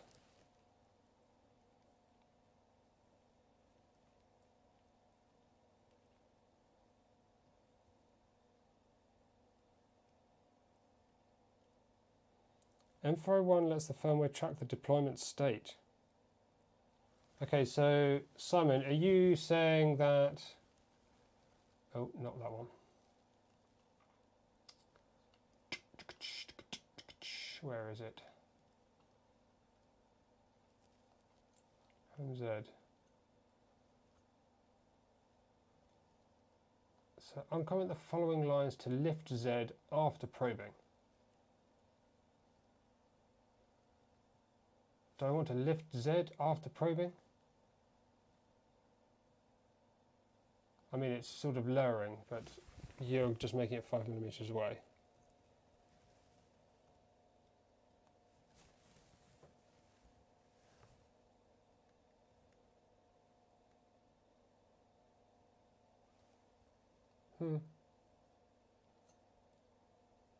Lift Z to relative position, absolute, go to first probe point, home, then probe open the bed. Relative, move to 5, absolute. Yeah, so I mean, this is just going to move the nozzle 5mm, oh shit, 5mm above the bed after doing that. Home all, that's all got that already in there.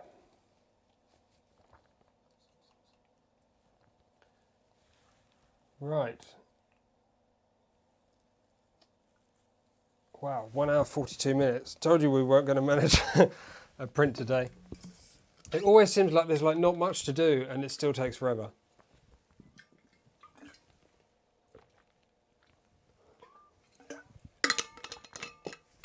You can't actually see me at the moment, can you? Probably better for me. So, who reckons we should just go for it? Oh, by the way, don't forget to leave a like, because it helps my ego. Yeah, let's go for the M401. Nope. Oh, so it's in P0 rather than P1. So 401 is deployed, 402 is retract, 401, down, 402, oh, up. That's looking good. We still need to hot tighten the nozzle as well. Damn, there's so much stuff to do. Oh, so we've done motor direction. And we've got heaters, and we've done lead screw position. We're happy with that. End stops. This is going to be the last. I mean, BR touch is sort of not an end stop, but it's going to be for all intents and purposes. Remove the plate. The reason I put the plate on there is I'd rather damage something that I can very easily remove than something that I cannot move, like the magnetic part, even though it's softer and less difficult to damage, I suppose. Oh, I don't know. Here we go, let's do it without it then, whatever. The only thing I haven't checked is relative to nozzle position. Oops, it is it. Just to check that this is going to drop below the nozzle as intended by a good bit. It doesn't pull up, which is... Ooh. I thought it was meant to when you touch it. Okay, so what we're going to do is wing it.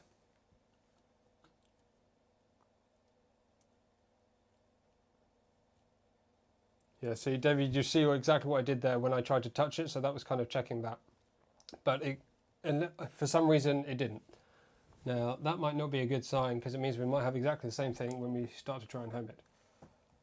The thing is, if it doesn't respond properly, it will just drive into the bed. Well, the bed will drive into the nozzle with like maximum force. So, yeah. That's why I'm apprehensive. And I don't know how fast it's going to go. Let's give it a go. Can I reach the... I can reach... No, that doesn't do that. Okay, well... Let's bring this up here so we can watch it break into a million pieces. If it does, let's go for home all.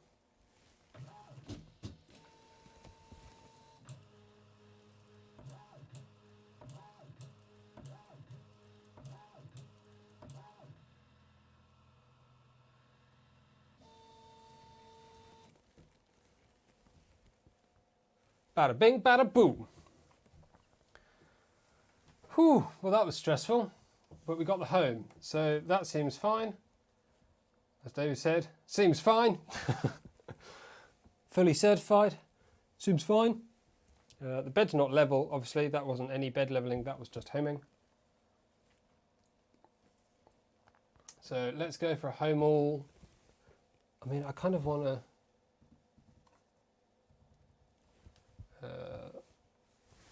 I'm just going to manually level the bed just to make sure we don't get any weird interference.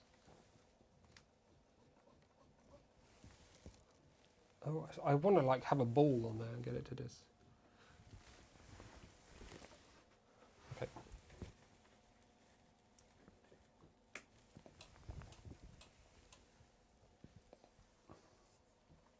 See how quick that starts up? Isn't it just fantastic? Again, again, again. Home all. Let's go for it. So Z moves down. First we home to the back, which it's calling Y, which it is Y. Then we X. It's to the centre of the bed. There's a weird jiggle in there. I'm not quite sure why that does that. Fingers crossed this is going to work exactly as planned and have absolutely no issues. Finger over the emergency stop button just in case.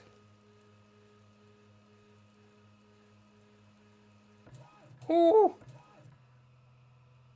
Did a thing.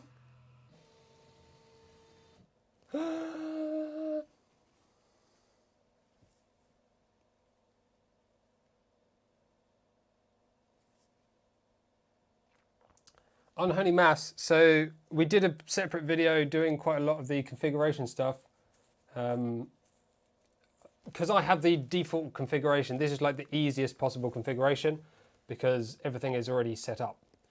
I think Mikhail will probably argue that it's also very easy to do with Clipper because that's all very much pre-configured for you as well and very easy to do apparently, although I've not done it myself.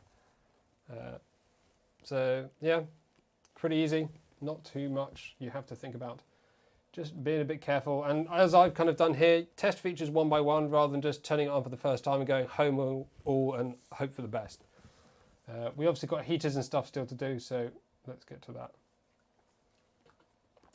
Anyway, so now I kind of want to do the compensation, the super bed leveling.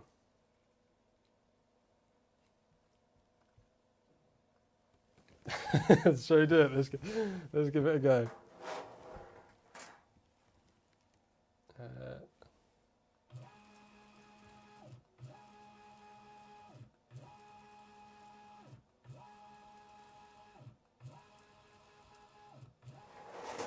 Give myself a bit of room to put the plate on.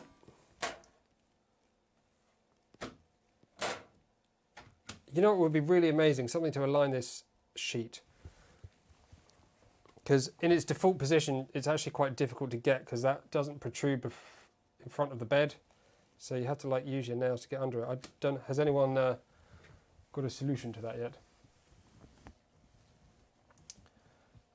So I think we'll just go for a G32, right? Or do we want a G29 mesh compensation? True bed leveling, G32. I don't know if it's, I think, let's just go for it. It's going very high. It's going very high.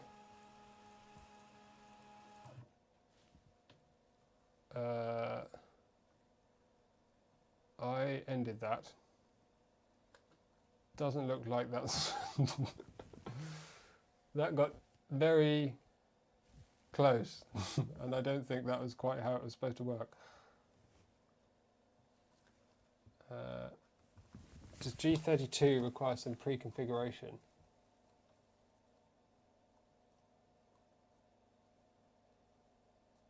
Not supporting firmware 1.18.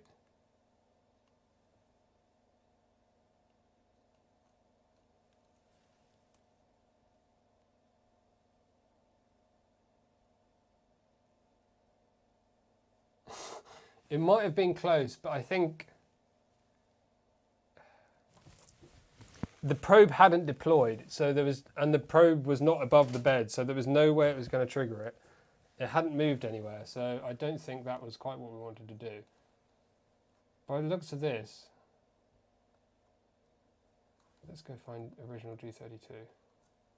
Run bed.g macro. Okay, this is, we can just go find this macro.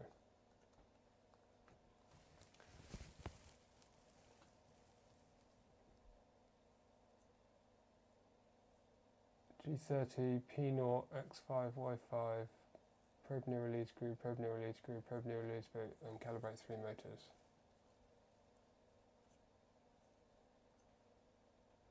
So that's weird.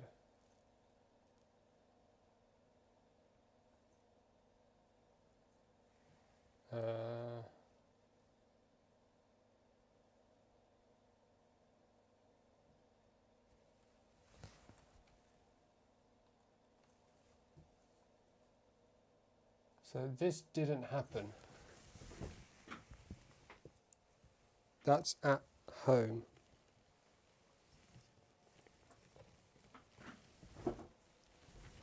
I can't believe how close we got. Damn. Holy shit. Excuse my French.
Oh, sorry, that was the microphone.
Z probe cannot reach the required location. 16 point probes, minimum error minus. So one thing I did notice is this front corner actually started by probing it off the edge of the bed and it hit the magnet instead. I might try and move this magnetic sheet forwards a touch.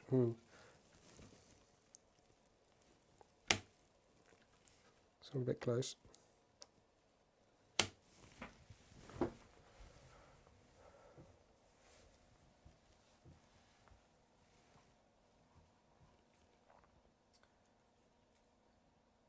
So it also got some points that it can't reach. So what we can do now is go and view that map. Where is it? It's in, do you have to go here?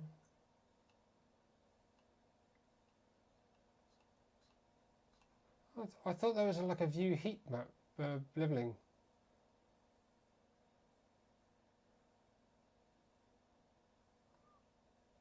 Huh, have I just forgotten? I've not used this version.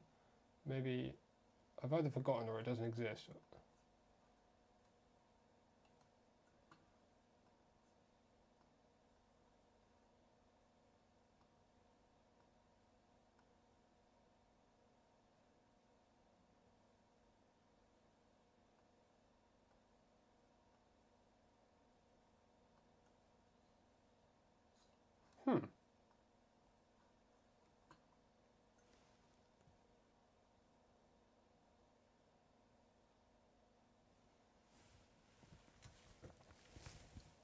Yeah, I think, no,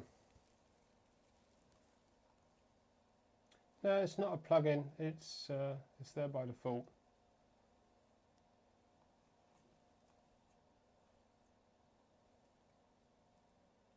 So we skipped X300Y15.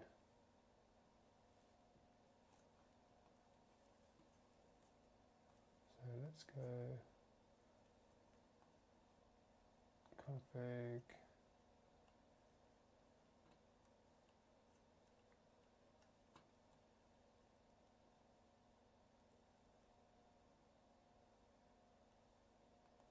P -28, -13, Z9.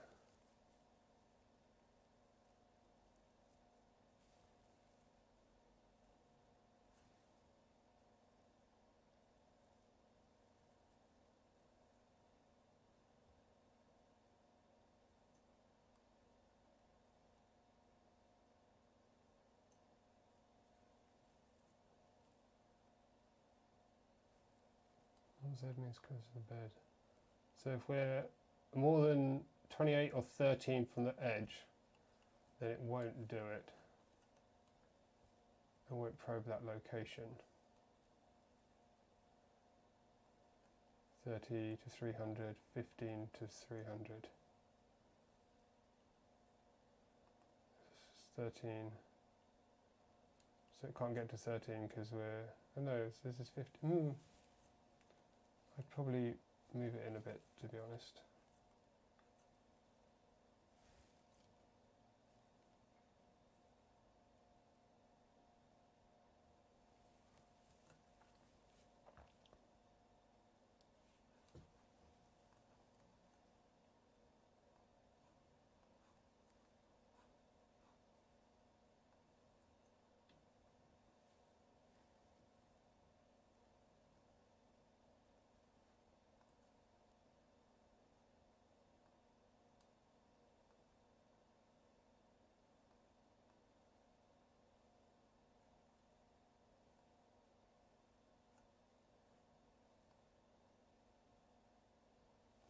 I think it's not actually creating the map because it's failing some of the points.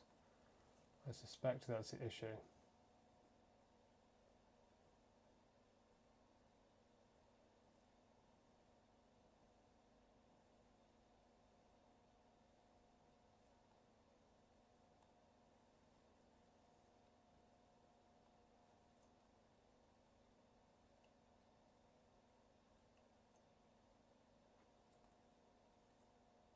So we do have a map there, you can see the points.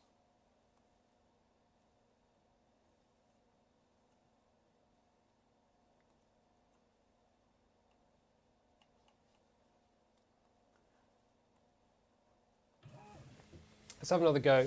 I don't think it's going to get any better.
Oh, of course.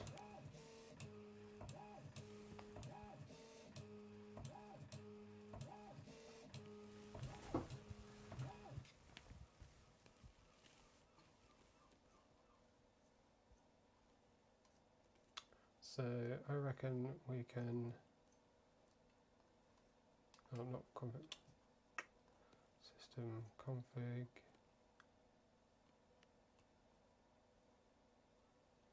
access limits.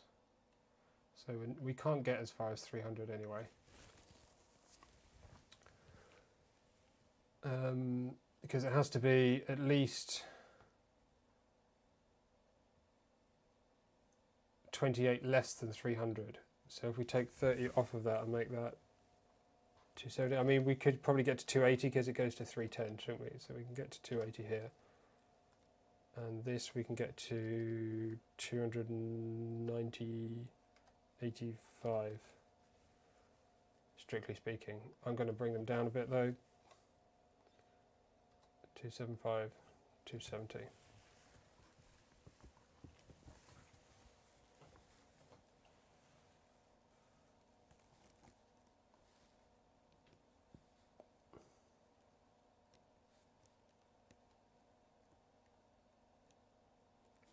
So I believe the points it probes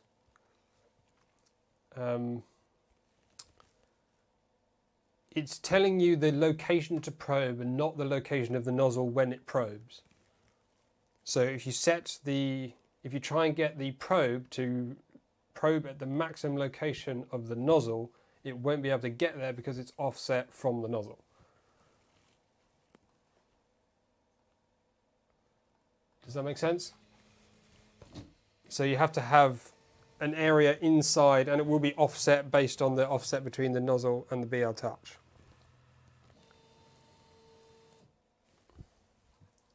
So let's have another go. This is obviously also far too close for my liking.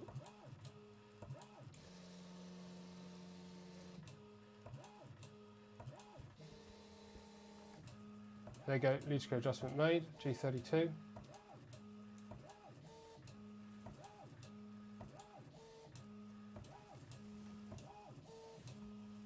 There you go, now it's going all the way to the end. We're not getting a skip.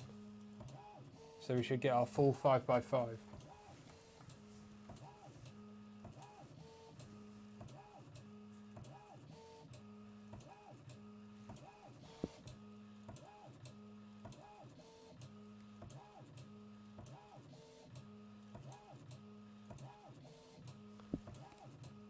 I think what we could probably do, you can increase the XY movement maybe. And I'm pretty sure you can have a fast and a slow part in that probe distance. Oh no, you can reduce the Z travel, can't you? So you don't need, where you know the bed is going to be pretty flat anyway, you don't need it to move down 10 millimeters every time, or 5, whatever it's doing. You can just get it to move down 1.5 or 2 millimeters. So make it slower and travel less far. There we go, 25 points probed, minimum error -0.1, maximum error 0.014. Height map saved. Boom. Fixing things left, right and centre. We still can't view it. Why can we not view it? I want to view my heat map. It's the cool... Why am I not seeing it? Do I have to run G29 separately?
Oh, height map is stopped. Oh, okay.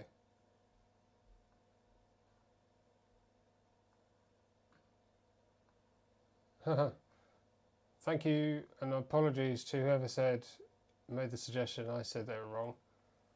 Clearly, I was wrong. Can we have it full screen, please? No. Okie dokie. It's just going to be tiny.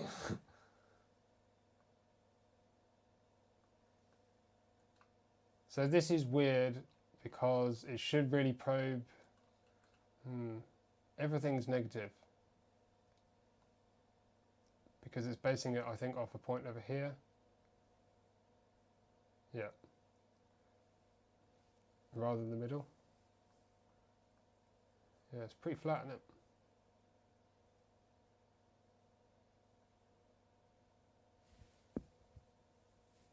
Considering that's just the magnet as well.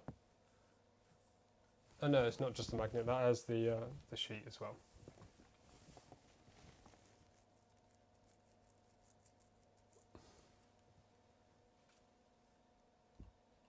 I don't know why you can't... Oh, I guess you can make it bigger. There we go.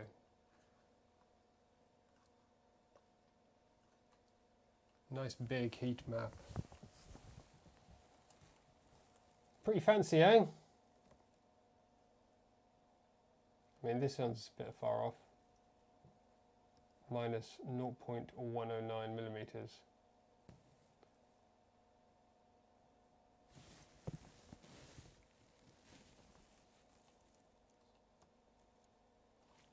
So let's make a couple of changes.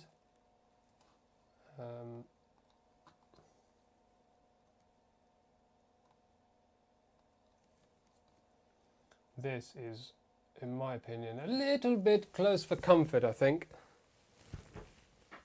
That's probing just inside the area. I suppose we can let's move the end stop back a bit further. That'll help, won't it?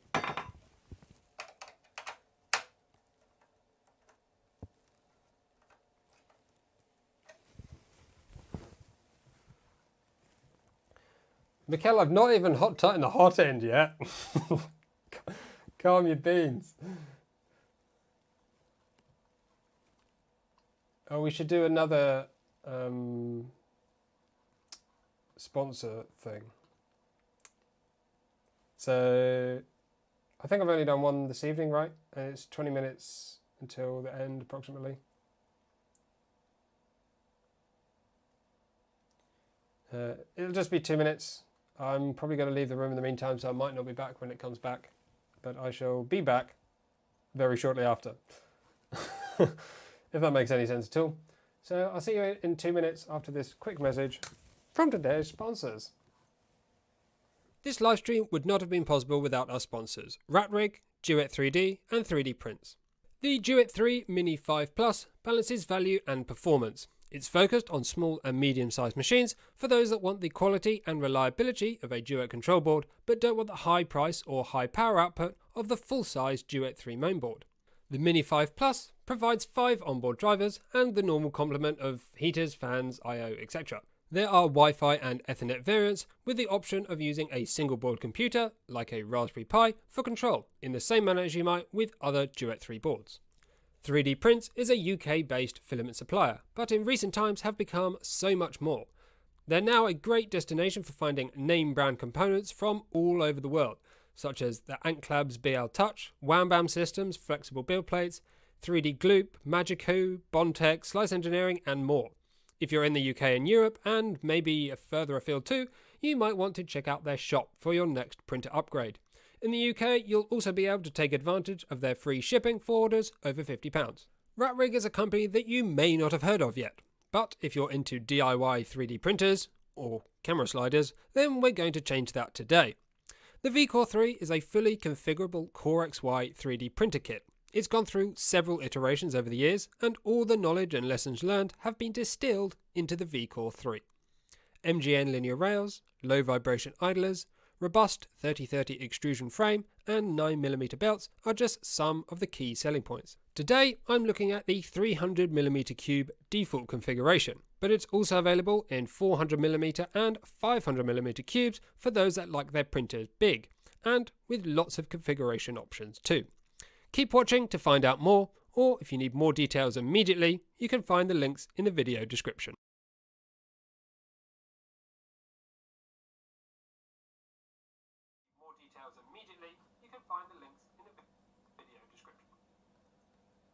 Right, I have arrived. So,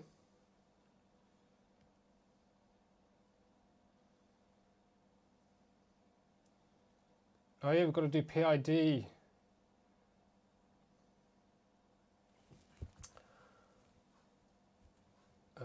We'll not worry about this for now.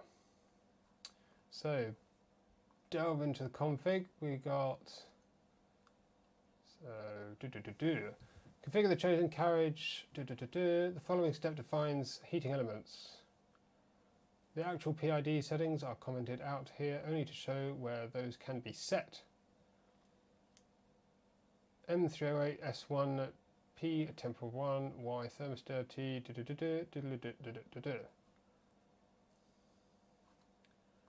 Huh? What?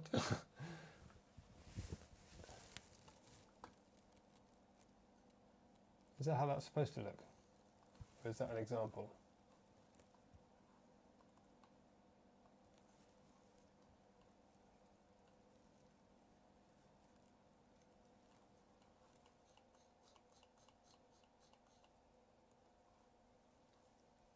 M308 is supported in RepRap Firmware 3 if running RepRap Firmware 2.x or earlier. Use M305. Common parameters, sensor number, pin name and sensor type. Okay, so we've got name. The name of the control board pin that this sensor uses. For thermistors, it is the thermistor input pin name. See pin names. Sensor type is thermistor. A is displayed in the web interface. Bed. Very nice.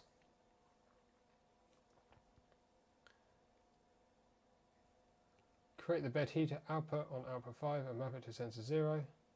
Disable bang bang mode for the bed heater and set PWN limit. Map heated bed to heater 0, set temperature limit for heater to 110.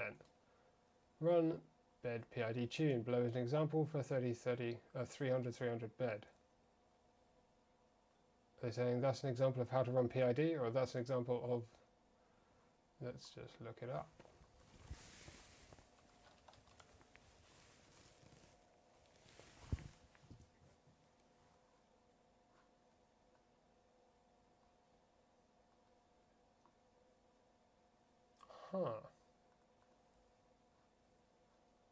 Sample interval, PID parameters.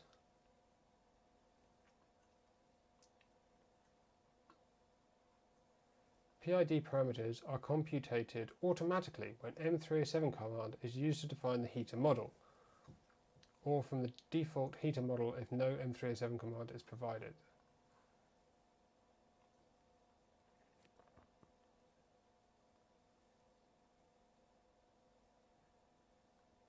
Yeah, this is what I thought.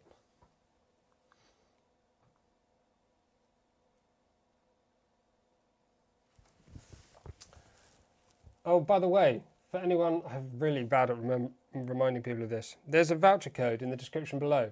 If you want to buy one of these, it gets you 25 euros off your purchase. So that also gives me a little kickback. So if you want to say thank you to me for doing all of this, then that will be one way of doing so. I would very much appreciate it. And of course, you get 25 euros off. So I'm looking through all of this. We've got this here. And this here. So this M307. So this is the thing I remembered from having my previous Duet machine, is that in their view, the way Marlin does PID is not necessarily great, and you can basically determine what your PID would be from the parameters of the heater. And so you provide the parameters of the heater and it kind of sorts it all out for you. In a way. So here we can see, let's zoom in on this section for you. Oh, it's gone. That did not work.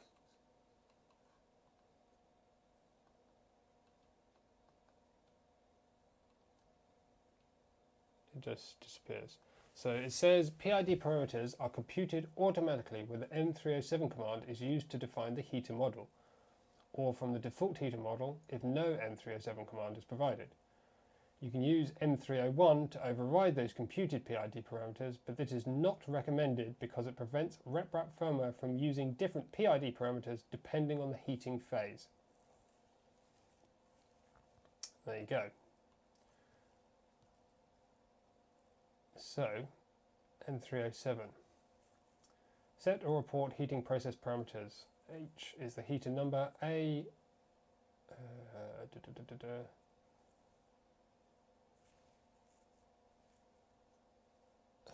is the gain expressed as ultimate temperature, but that's depreciated in later firmwares, so that's not relevant here. We have an R value instead. C is the dominant time constant of the heating process in seconds if two values are provided. The first value is with the fan off and the second is with the fan on full. D is the dead time. I is the invert PWM signal. R is the heating rate. Additional parameters to help control of the heating process. You can have bang bang instead. You can have PWM frequency. Oh, this is where the things get complicated. Yeah, but I don't want to PID tune, that's the thing. Because these values I don't believe are obtained from PID tuning.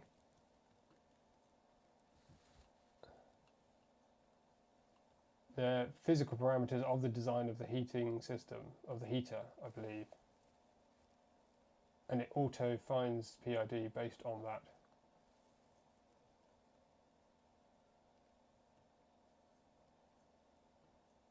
This command computes the process model parameters, which are in turn used to calculate the PID constants. Ah, okay. Note that the tuning algorithm will overshoot the target temperature. The amount of overshoot depends on how powerful the heater is.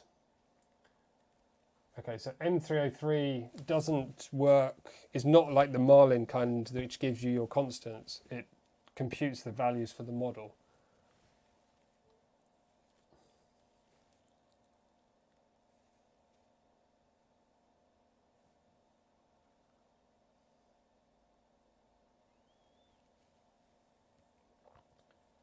Bang bang is on off only, but that's not necessarily only for relays. I mean, or maybe it is. Probably, because you probably don't want to switch them on and off too fast. I think SSRs you can switch on and off fast, so it's not a problem.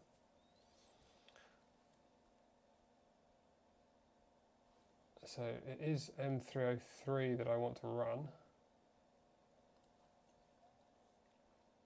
Tune heater 1 using 100% petroleum, target 240. Tune the primary heater of tool 0. Whoa, this is...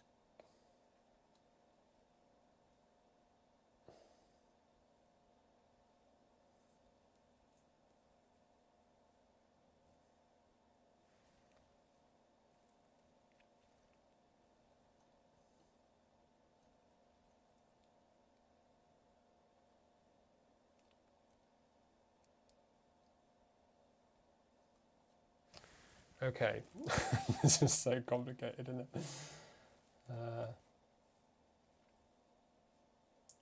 What would be really nice if the... let me check before I make a comment.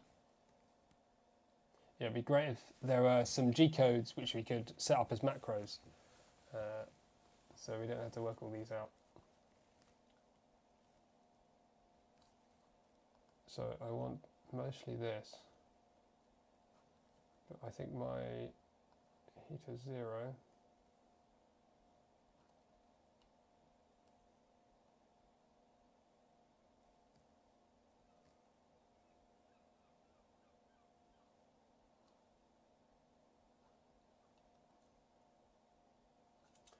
yeah, heater 0 is the bed.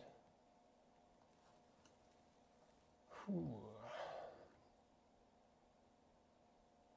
Heater number, so I want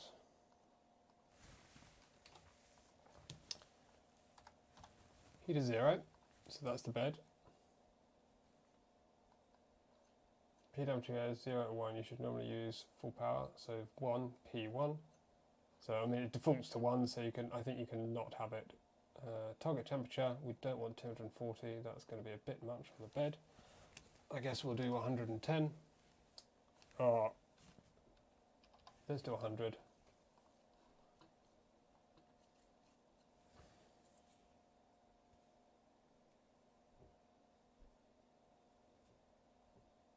Oh,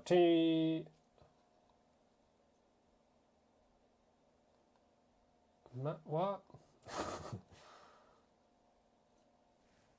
You're saying M303, T0 and S temperature.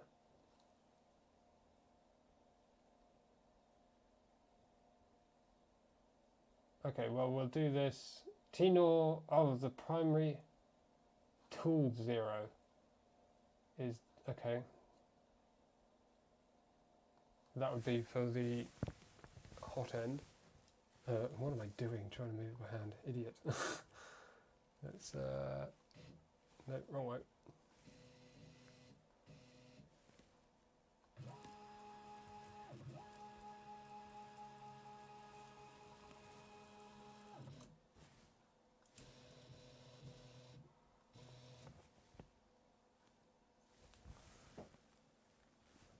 Could have been more zoomed in this whole time. So, I mean, there's not going to be much to see, I don't think. So, tool 0, which we can see here, is the hot end.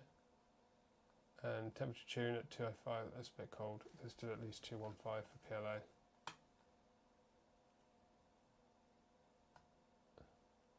Auto tuning heater 1, use at target temperature 215, PWM1. Do not leave printer unattended. Auto tune starting, phase 1, heater on. Engage heating systems. Ooh.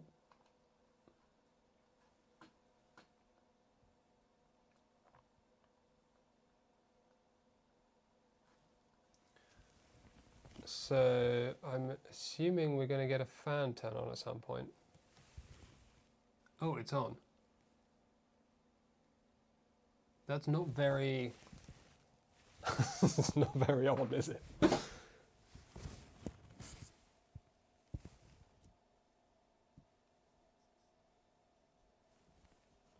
Is that enough?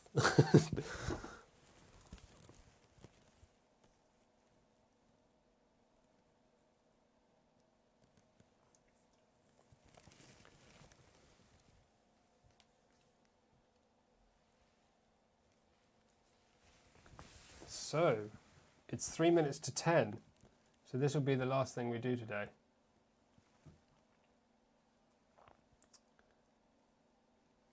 It's been good. We got quite a good amount of progress done. We've not done everything. We stuck the print surface on, sort of. We've not made a slicer profile. Who wants to see me bodge my way through creating a slicer profile on stream, or shall I do that off stream? I'm guessing. Excuse me, I do apologise. Yeah, do you want me to bodge my way through that on the stream, or shall I do that myself? And I mean, there's probably settings provided, right? So that shouldn't be too much effort. End stops we can definitely tick off. Thermistor reading, it definitely seems to be okay. Oh, it peaked weirdly and then dropped. That's kind of weird, but it's not loose, is it? Yeah, I don't know how tight everything is up there, so I mean, it's just the block that should be okay.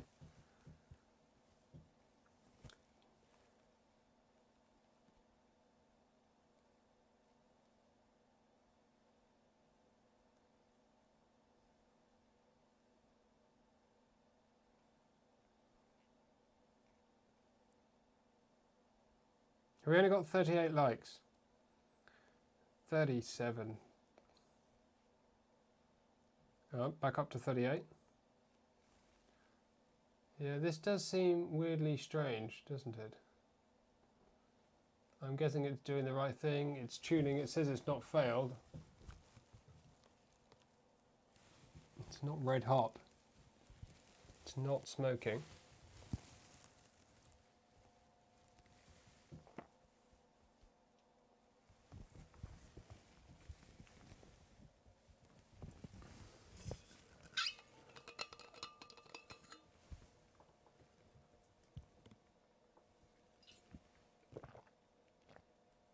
I'm amazed how quickly the temperature drops on that chart when the heater goes off.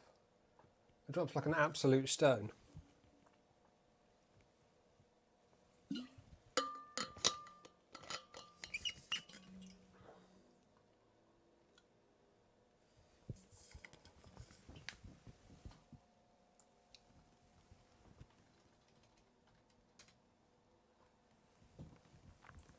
Heater 1 is being tuned, phase 2 of 5.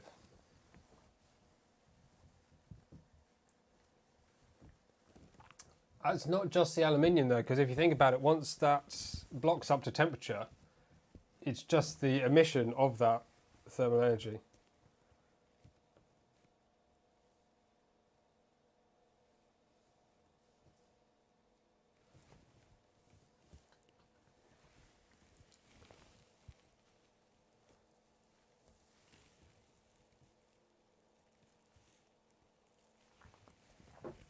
It's all them sharp edges which cause the emission, I think. It does have a lot less heat capacity than something like copper. Yes, indeed.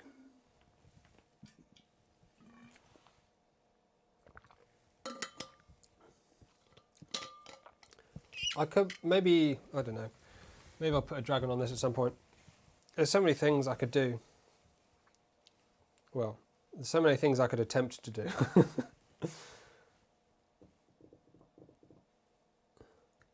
You not got a sock on it? No, I haven't got a sock on it. It didn't come with a sock on it. So I haven't got a sock on it. I've probably got some socks I could sock on it somewhere, but not at the moment. Still on phase 2. I want a bigger graph, please. Oh, I'm really getting that hot end smell coming now. It's got a good twang. It's very close to that fan, isn't it?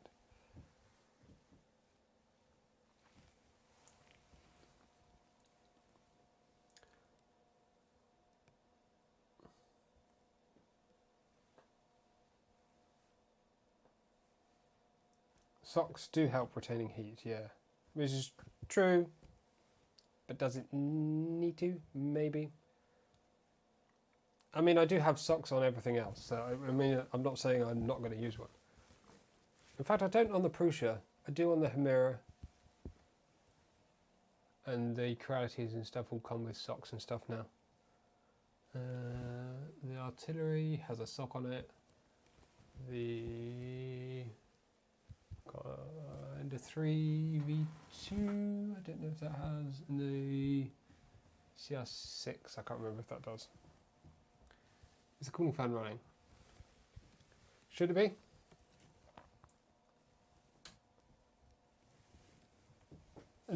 The front cooling fan that's supposed to cool the heatsink is running, but it's running a lot slower than I would be expecting. It's completely inaudible. I was expecting a little bit more. Auto tune phase starting phase 2, heater settling. Huh? It's on phase 3. I think it meant phase 3, didn't it?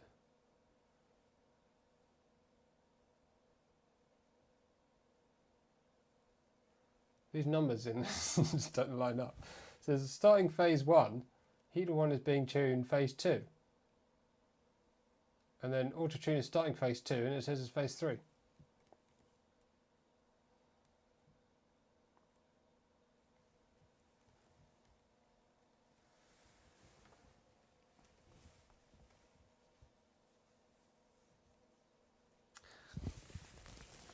Well, this is like watching paint dry, isn't it? There's not a whole lot going on.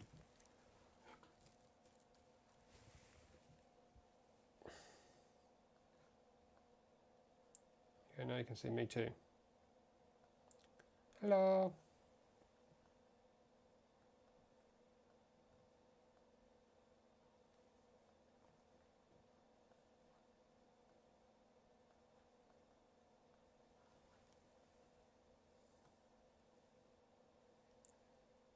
Goodbye, Peter. Thank you for joining.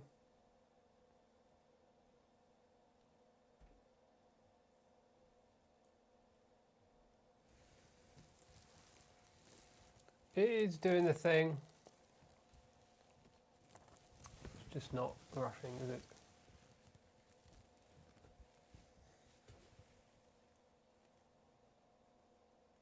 What do you call a fish with no eyes? I don't know. What do you call a fish with no eyes? This is going to be terrible, isn't it?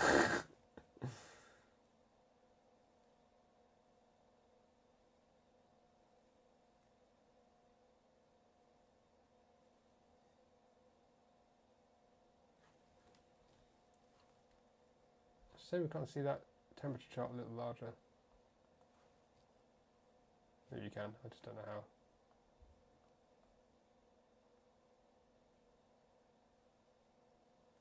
Maybe something like this.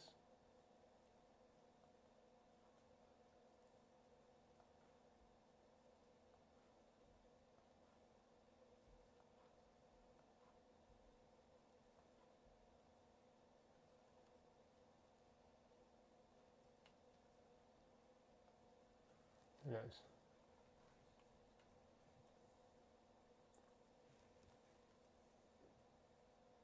Oh, amazing. What an incredible joke.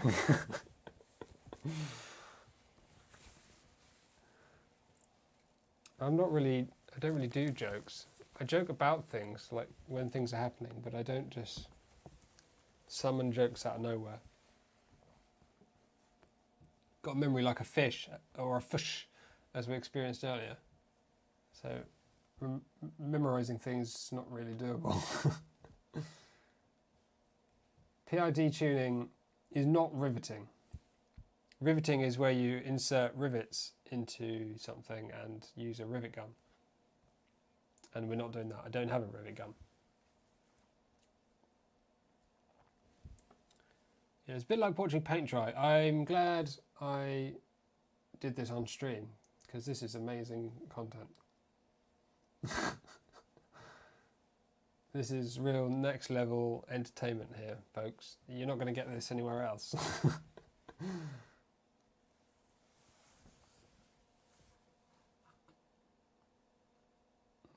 Oh, it's not even focused on the hot end. There you go. Look out. And brass is starting to go a bit of a funny colour, I think. It's mildly concerning.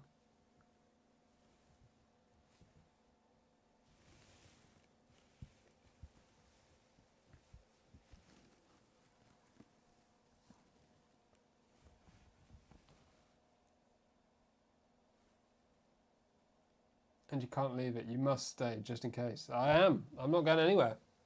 I'm enjoying this process thoroughly, and I'm sure everyone else here is too.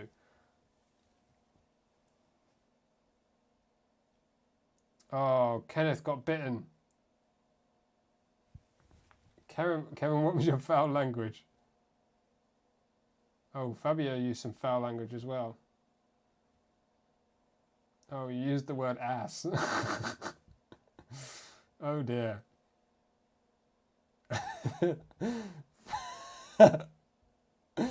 Fabio says, my wife is calling for dinner, stay safe. Thank you, Fabio. Enjoy your dinner. I'm sorry the bot kicked you out at the last moment.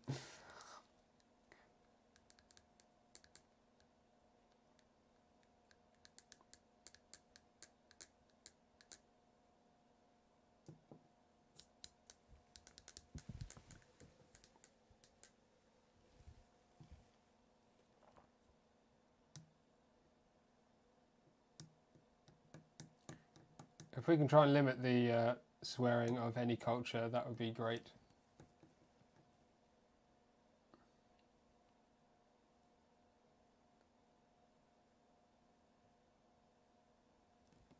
Well, it's now 10 past 10.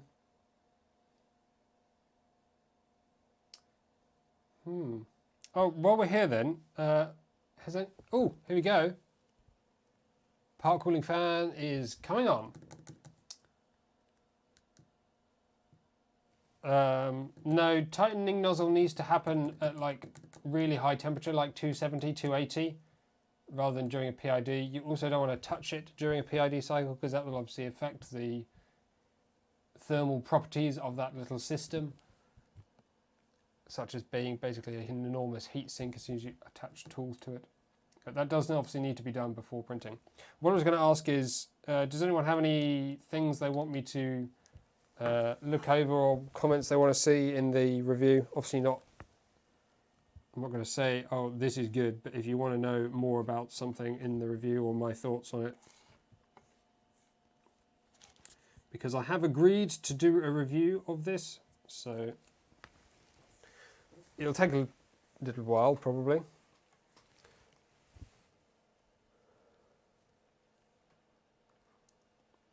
Or any other questions anyone has.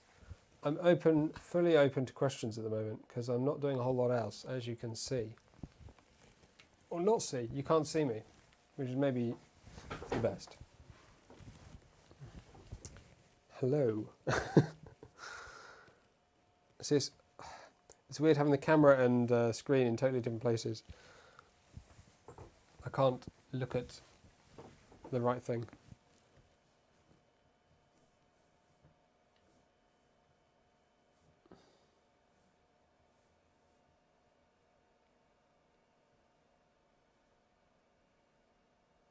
A list of changes to the instructions.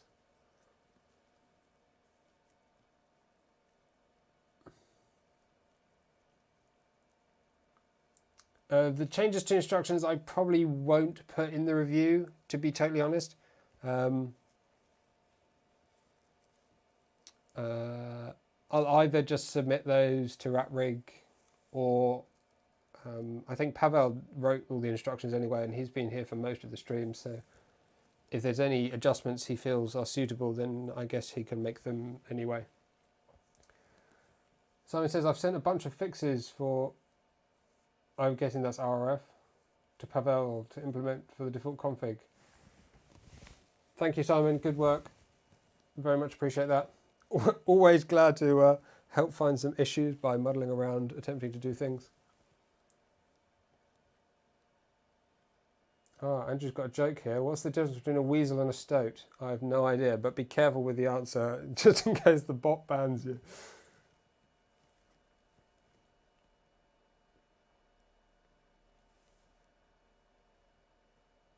Your thoughts on the default kit, including a standard V6, would be interesting. Personally, I think it's kind of poor choice considering the alternative like a Dragon. Yeah, Dragon is a little bit on the controversial side. I mean, the V6 is an odd one, isn't it? It's so old now.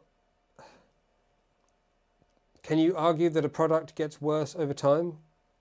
Because it was definitely amazing when it came out. It's not as good as the amazing stuff that's out, or sort of available now, but it's not bad. It's not got worse. I look forward to what E3D come up with next. It is a fairly low cost option compared to the other high performance stuff, excluding Dragon for hopefully obvious reasons. I mean, Mosquito is obviously the other great high flow option there. I mean, it might be nice to just have it as a Volcano rather than the standard V6 for the flow benefits.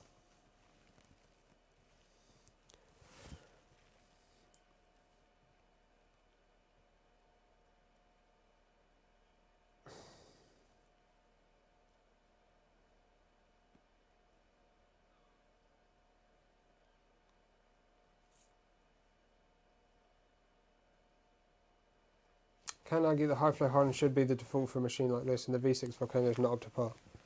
Even Volcano, the Volcano should be similar performance to the Dragon. Dragon high flow, I believe, is similar to Volcano. So, I mean, to be clear, from the testing that I've done, flow limits on hot ends are far more complex than anyone can possibly imagine because of the flow properties of plastics, and the way they absorb heat is not consistent. So, yeah, there's never a fixed value. It changes with speed and temperature and everything.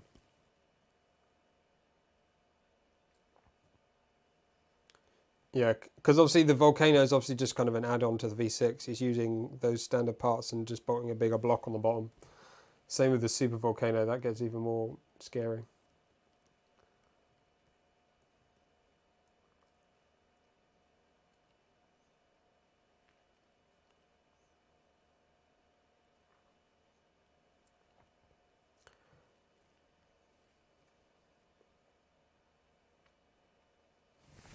So I guess what you're asking in review is my view on the choice of components.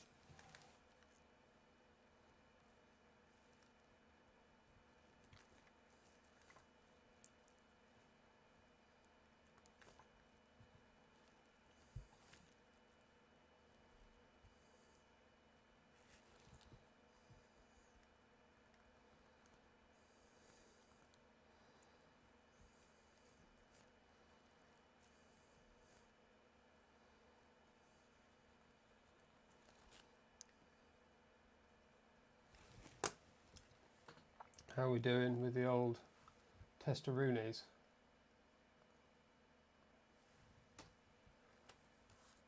Phase 5 of 5. So it's done a fan off and it's doing a fan on. Oh, there's quite a bit of blowy out there actually. Ooh, kick some wires.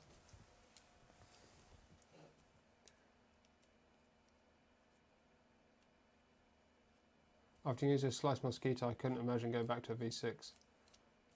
You know what's quite funny? I have a Mosquito, and I have bought my own heater cartridges, but I don't have a thermistor which I can fit in there effectively.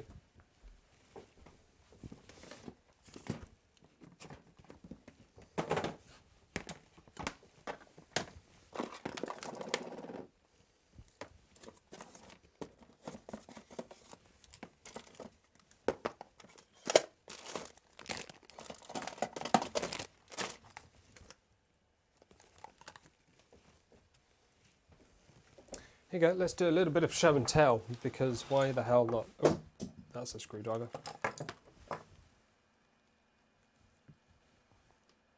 This is some other components. So this is the Dies Extruder Pro. It's not been on a printer in a little while now.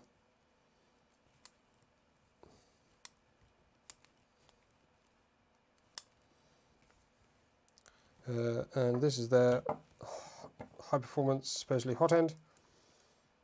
Really crazy components, a lot of thermal potential. They have like really high performance versions up to 500 degrees Celsius, absolute craziness.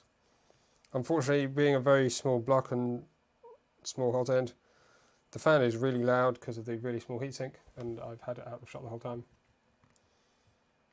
So the maximum flow rate is not super great. But as a combination, these two, I mean, I don't know why I've still got filament in it, probably should have taken that out, but I haven't. It's really tightly constrained hot ends. Pretty good performance, although not sure if it worked necessarily in this kit. The nice thing is you have this clamp for taking this out, which is quite cool.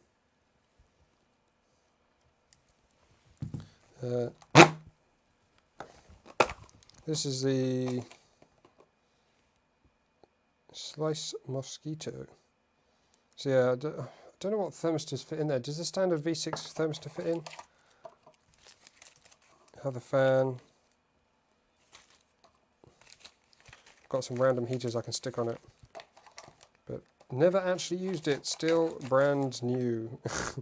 Totally untouched. I don't have an official nozzle for one either, so it's kind of just sitting there totally unused because I have not got the rest of the parts. And then this is one of my Dragon hot ends, the Fatus branded ones. This is the standard flow option. I have a high flow option that's sitting on a printer at the moment. I've got a set of nozzles as well, some hardened nozzles, I think 0.4 and 0.6, and then copper nozzles 0.4 and 0.6 as well.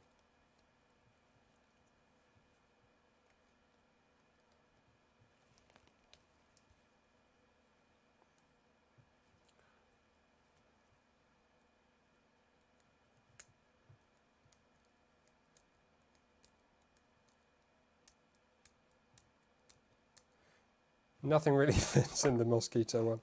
Yeah, I've heard that before actually.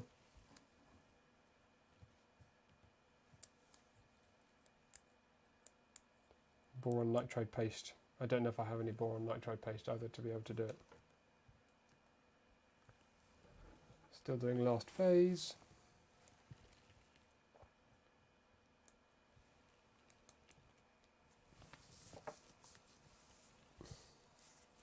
So yeah, I'm kind of focusing on my workbench product thing at the moment anyway, so. Anyway, that's some stuff.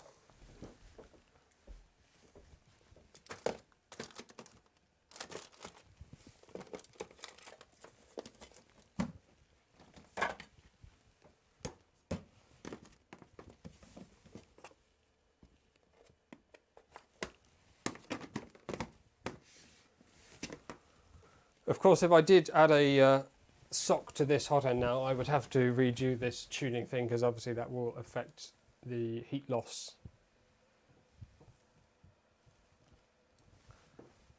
And you can put the camera back up there and still not really see a whole lot because there's not much going on.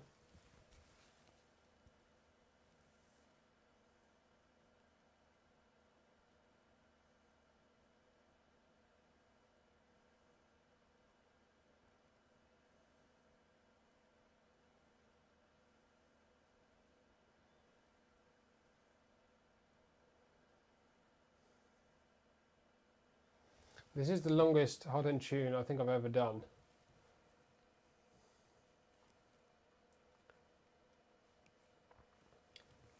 It is a little bit different to your standard PID tune. This is not finding the PID values, this is finding other system values that will determine those values, sort of. And it basically means it can use different PID values, PID values in different parts of the heating cycle in order to optimize it better. Will there be any more streams? Yeah, many more streams. I don't know why I said it like that. Yeah, so obviously we're doing this one today. This is going to be the last thing. So in the next stream, we'll probably do, let's make a list, shall we? Because I'll probably forget. Oh, this is running out of this. We need to do the bed PID, which will probably take hours, so I might do that off stream. We've kind of checked the thermistor for the hot end, and we'll check the thermistor as I do the bed, so that will be all sorted. We need to do the slicer profile. Maybe I'll do that off stream as well, because it doesn't seem like there's going to be huge amounts of interest in setting up slicer profiles.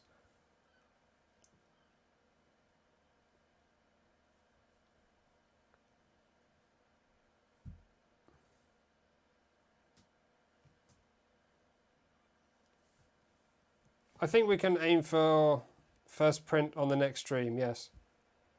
I think that would be bloody exciting. We sorted out leveling. We did the power on check, that was a long time ago. Hot Titan.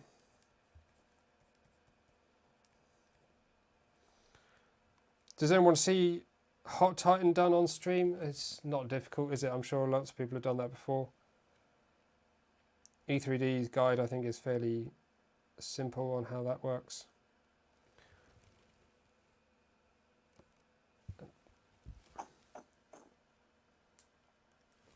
I mean, obviously the Dragon hot end is so much nicer because it just fixes in properly, doesn't it? Bed heater, did it work?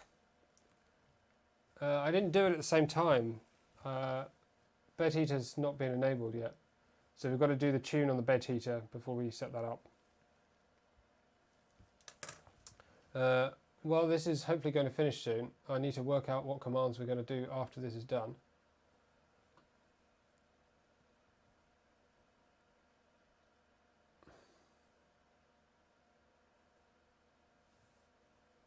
So it looks like because it's done asynchronously, I could have actually done both heaters at the same time, but best not to.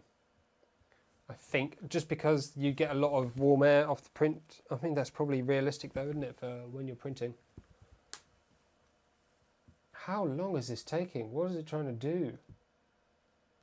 It's basically been at the same temperature for like 5 minutes and it's still... I don't understand.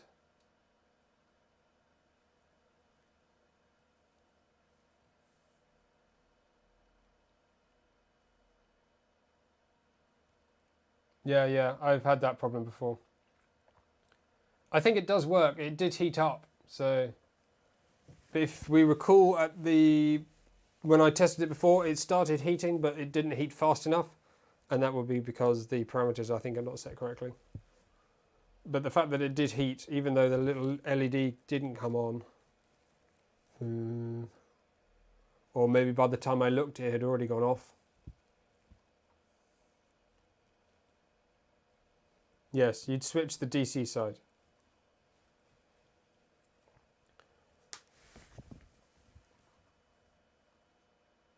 I'm hoping this is, well, at the end, is going to tell me what I need to do to save these settings.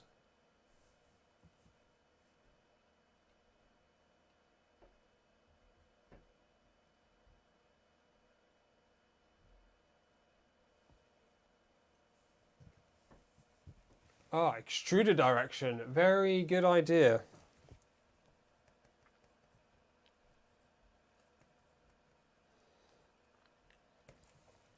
Obviously, we can't really do that until... I think that's going to be easiest after we can get filament out the hot end.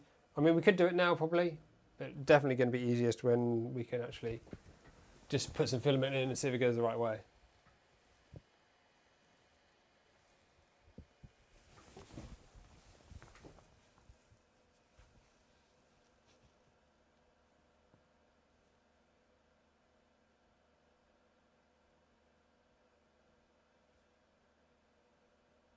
I'm not going to use config override unless I absolutely have to. I'd much rather just set up the configuration link.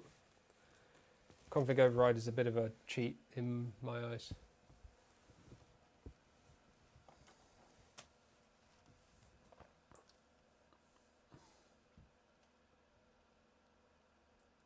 Sam, you're a little bit late, my friend. Good to see you, though.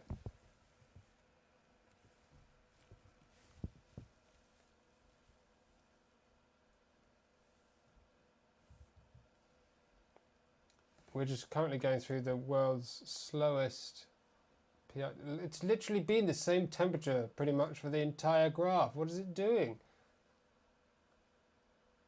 This is absolutely craziness. This is nearly half an hour. I've been waiting for this.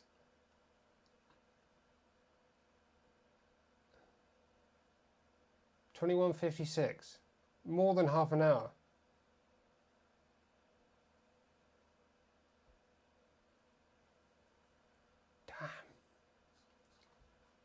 I'm starting to get a little bit bored of this. How can it still be not happy that this is done?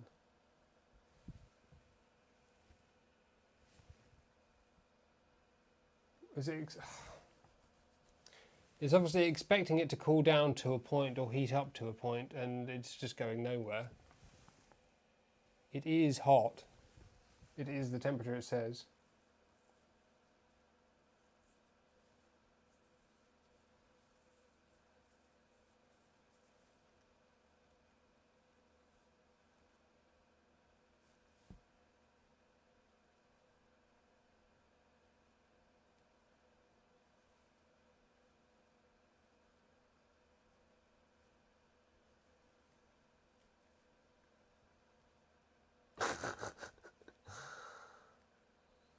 Yeah, at the end of the stream, everyone's just disappeared.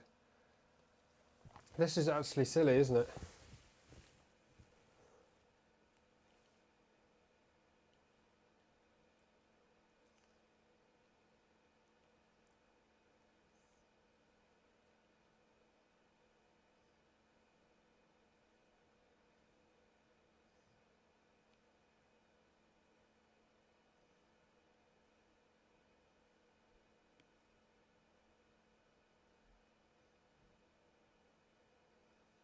Can it be the part cooling fan and somewhat underpowered heater preventing it from finishing?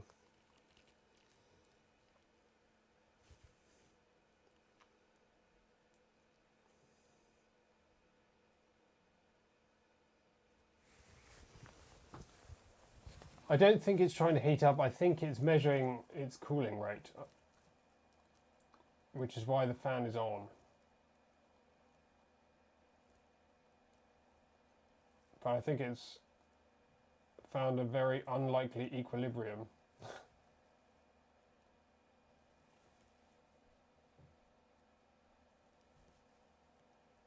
I know M303 is not the full command. M303 is just what you do to check the status of the current tuning. It is currently doing the tuning and has been for half an hour. And I'm starting to get bored of waiting. It's nearly 3 hours long now. Shall we just end it here? And I shall report back next time how this is finished, because this is taking blooming forever and I can't be bothered to wait. I'm hungry and I need some extra food, and I also want to go to bed. So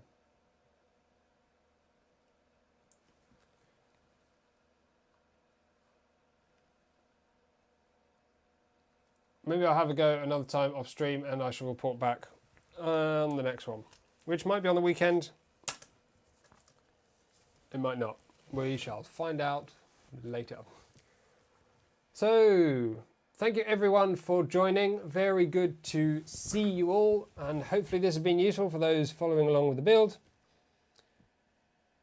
Next time, I'm hopeful for a print. I think tomorrow, not tomorrow, on the next live stream we should be able to start a print. I'll probably do a little bit of this stuff in the middle, especially the bed PID, if that's going to take even longer. We'll see where we get to. I'll create the slicer profile properly and maybe do the hot tighten off stream, because those are fairly menial processes that have been around for a very long time and not necessarily new or different. Thank you very much to Simon for all the help with the G-codes and stuff. That was very beneficial. Big thanks to Mikkel for answering questions and helping with that. Hopefully everyone else found it useful, and I shall see you in the next one. Yes. Goodbye for now. Good evening, everyone. Hope you have a good night, day, or morning. Goodbye.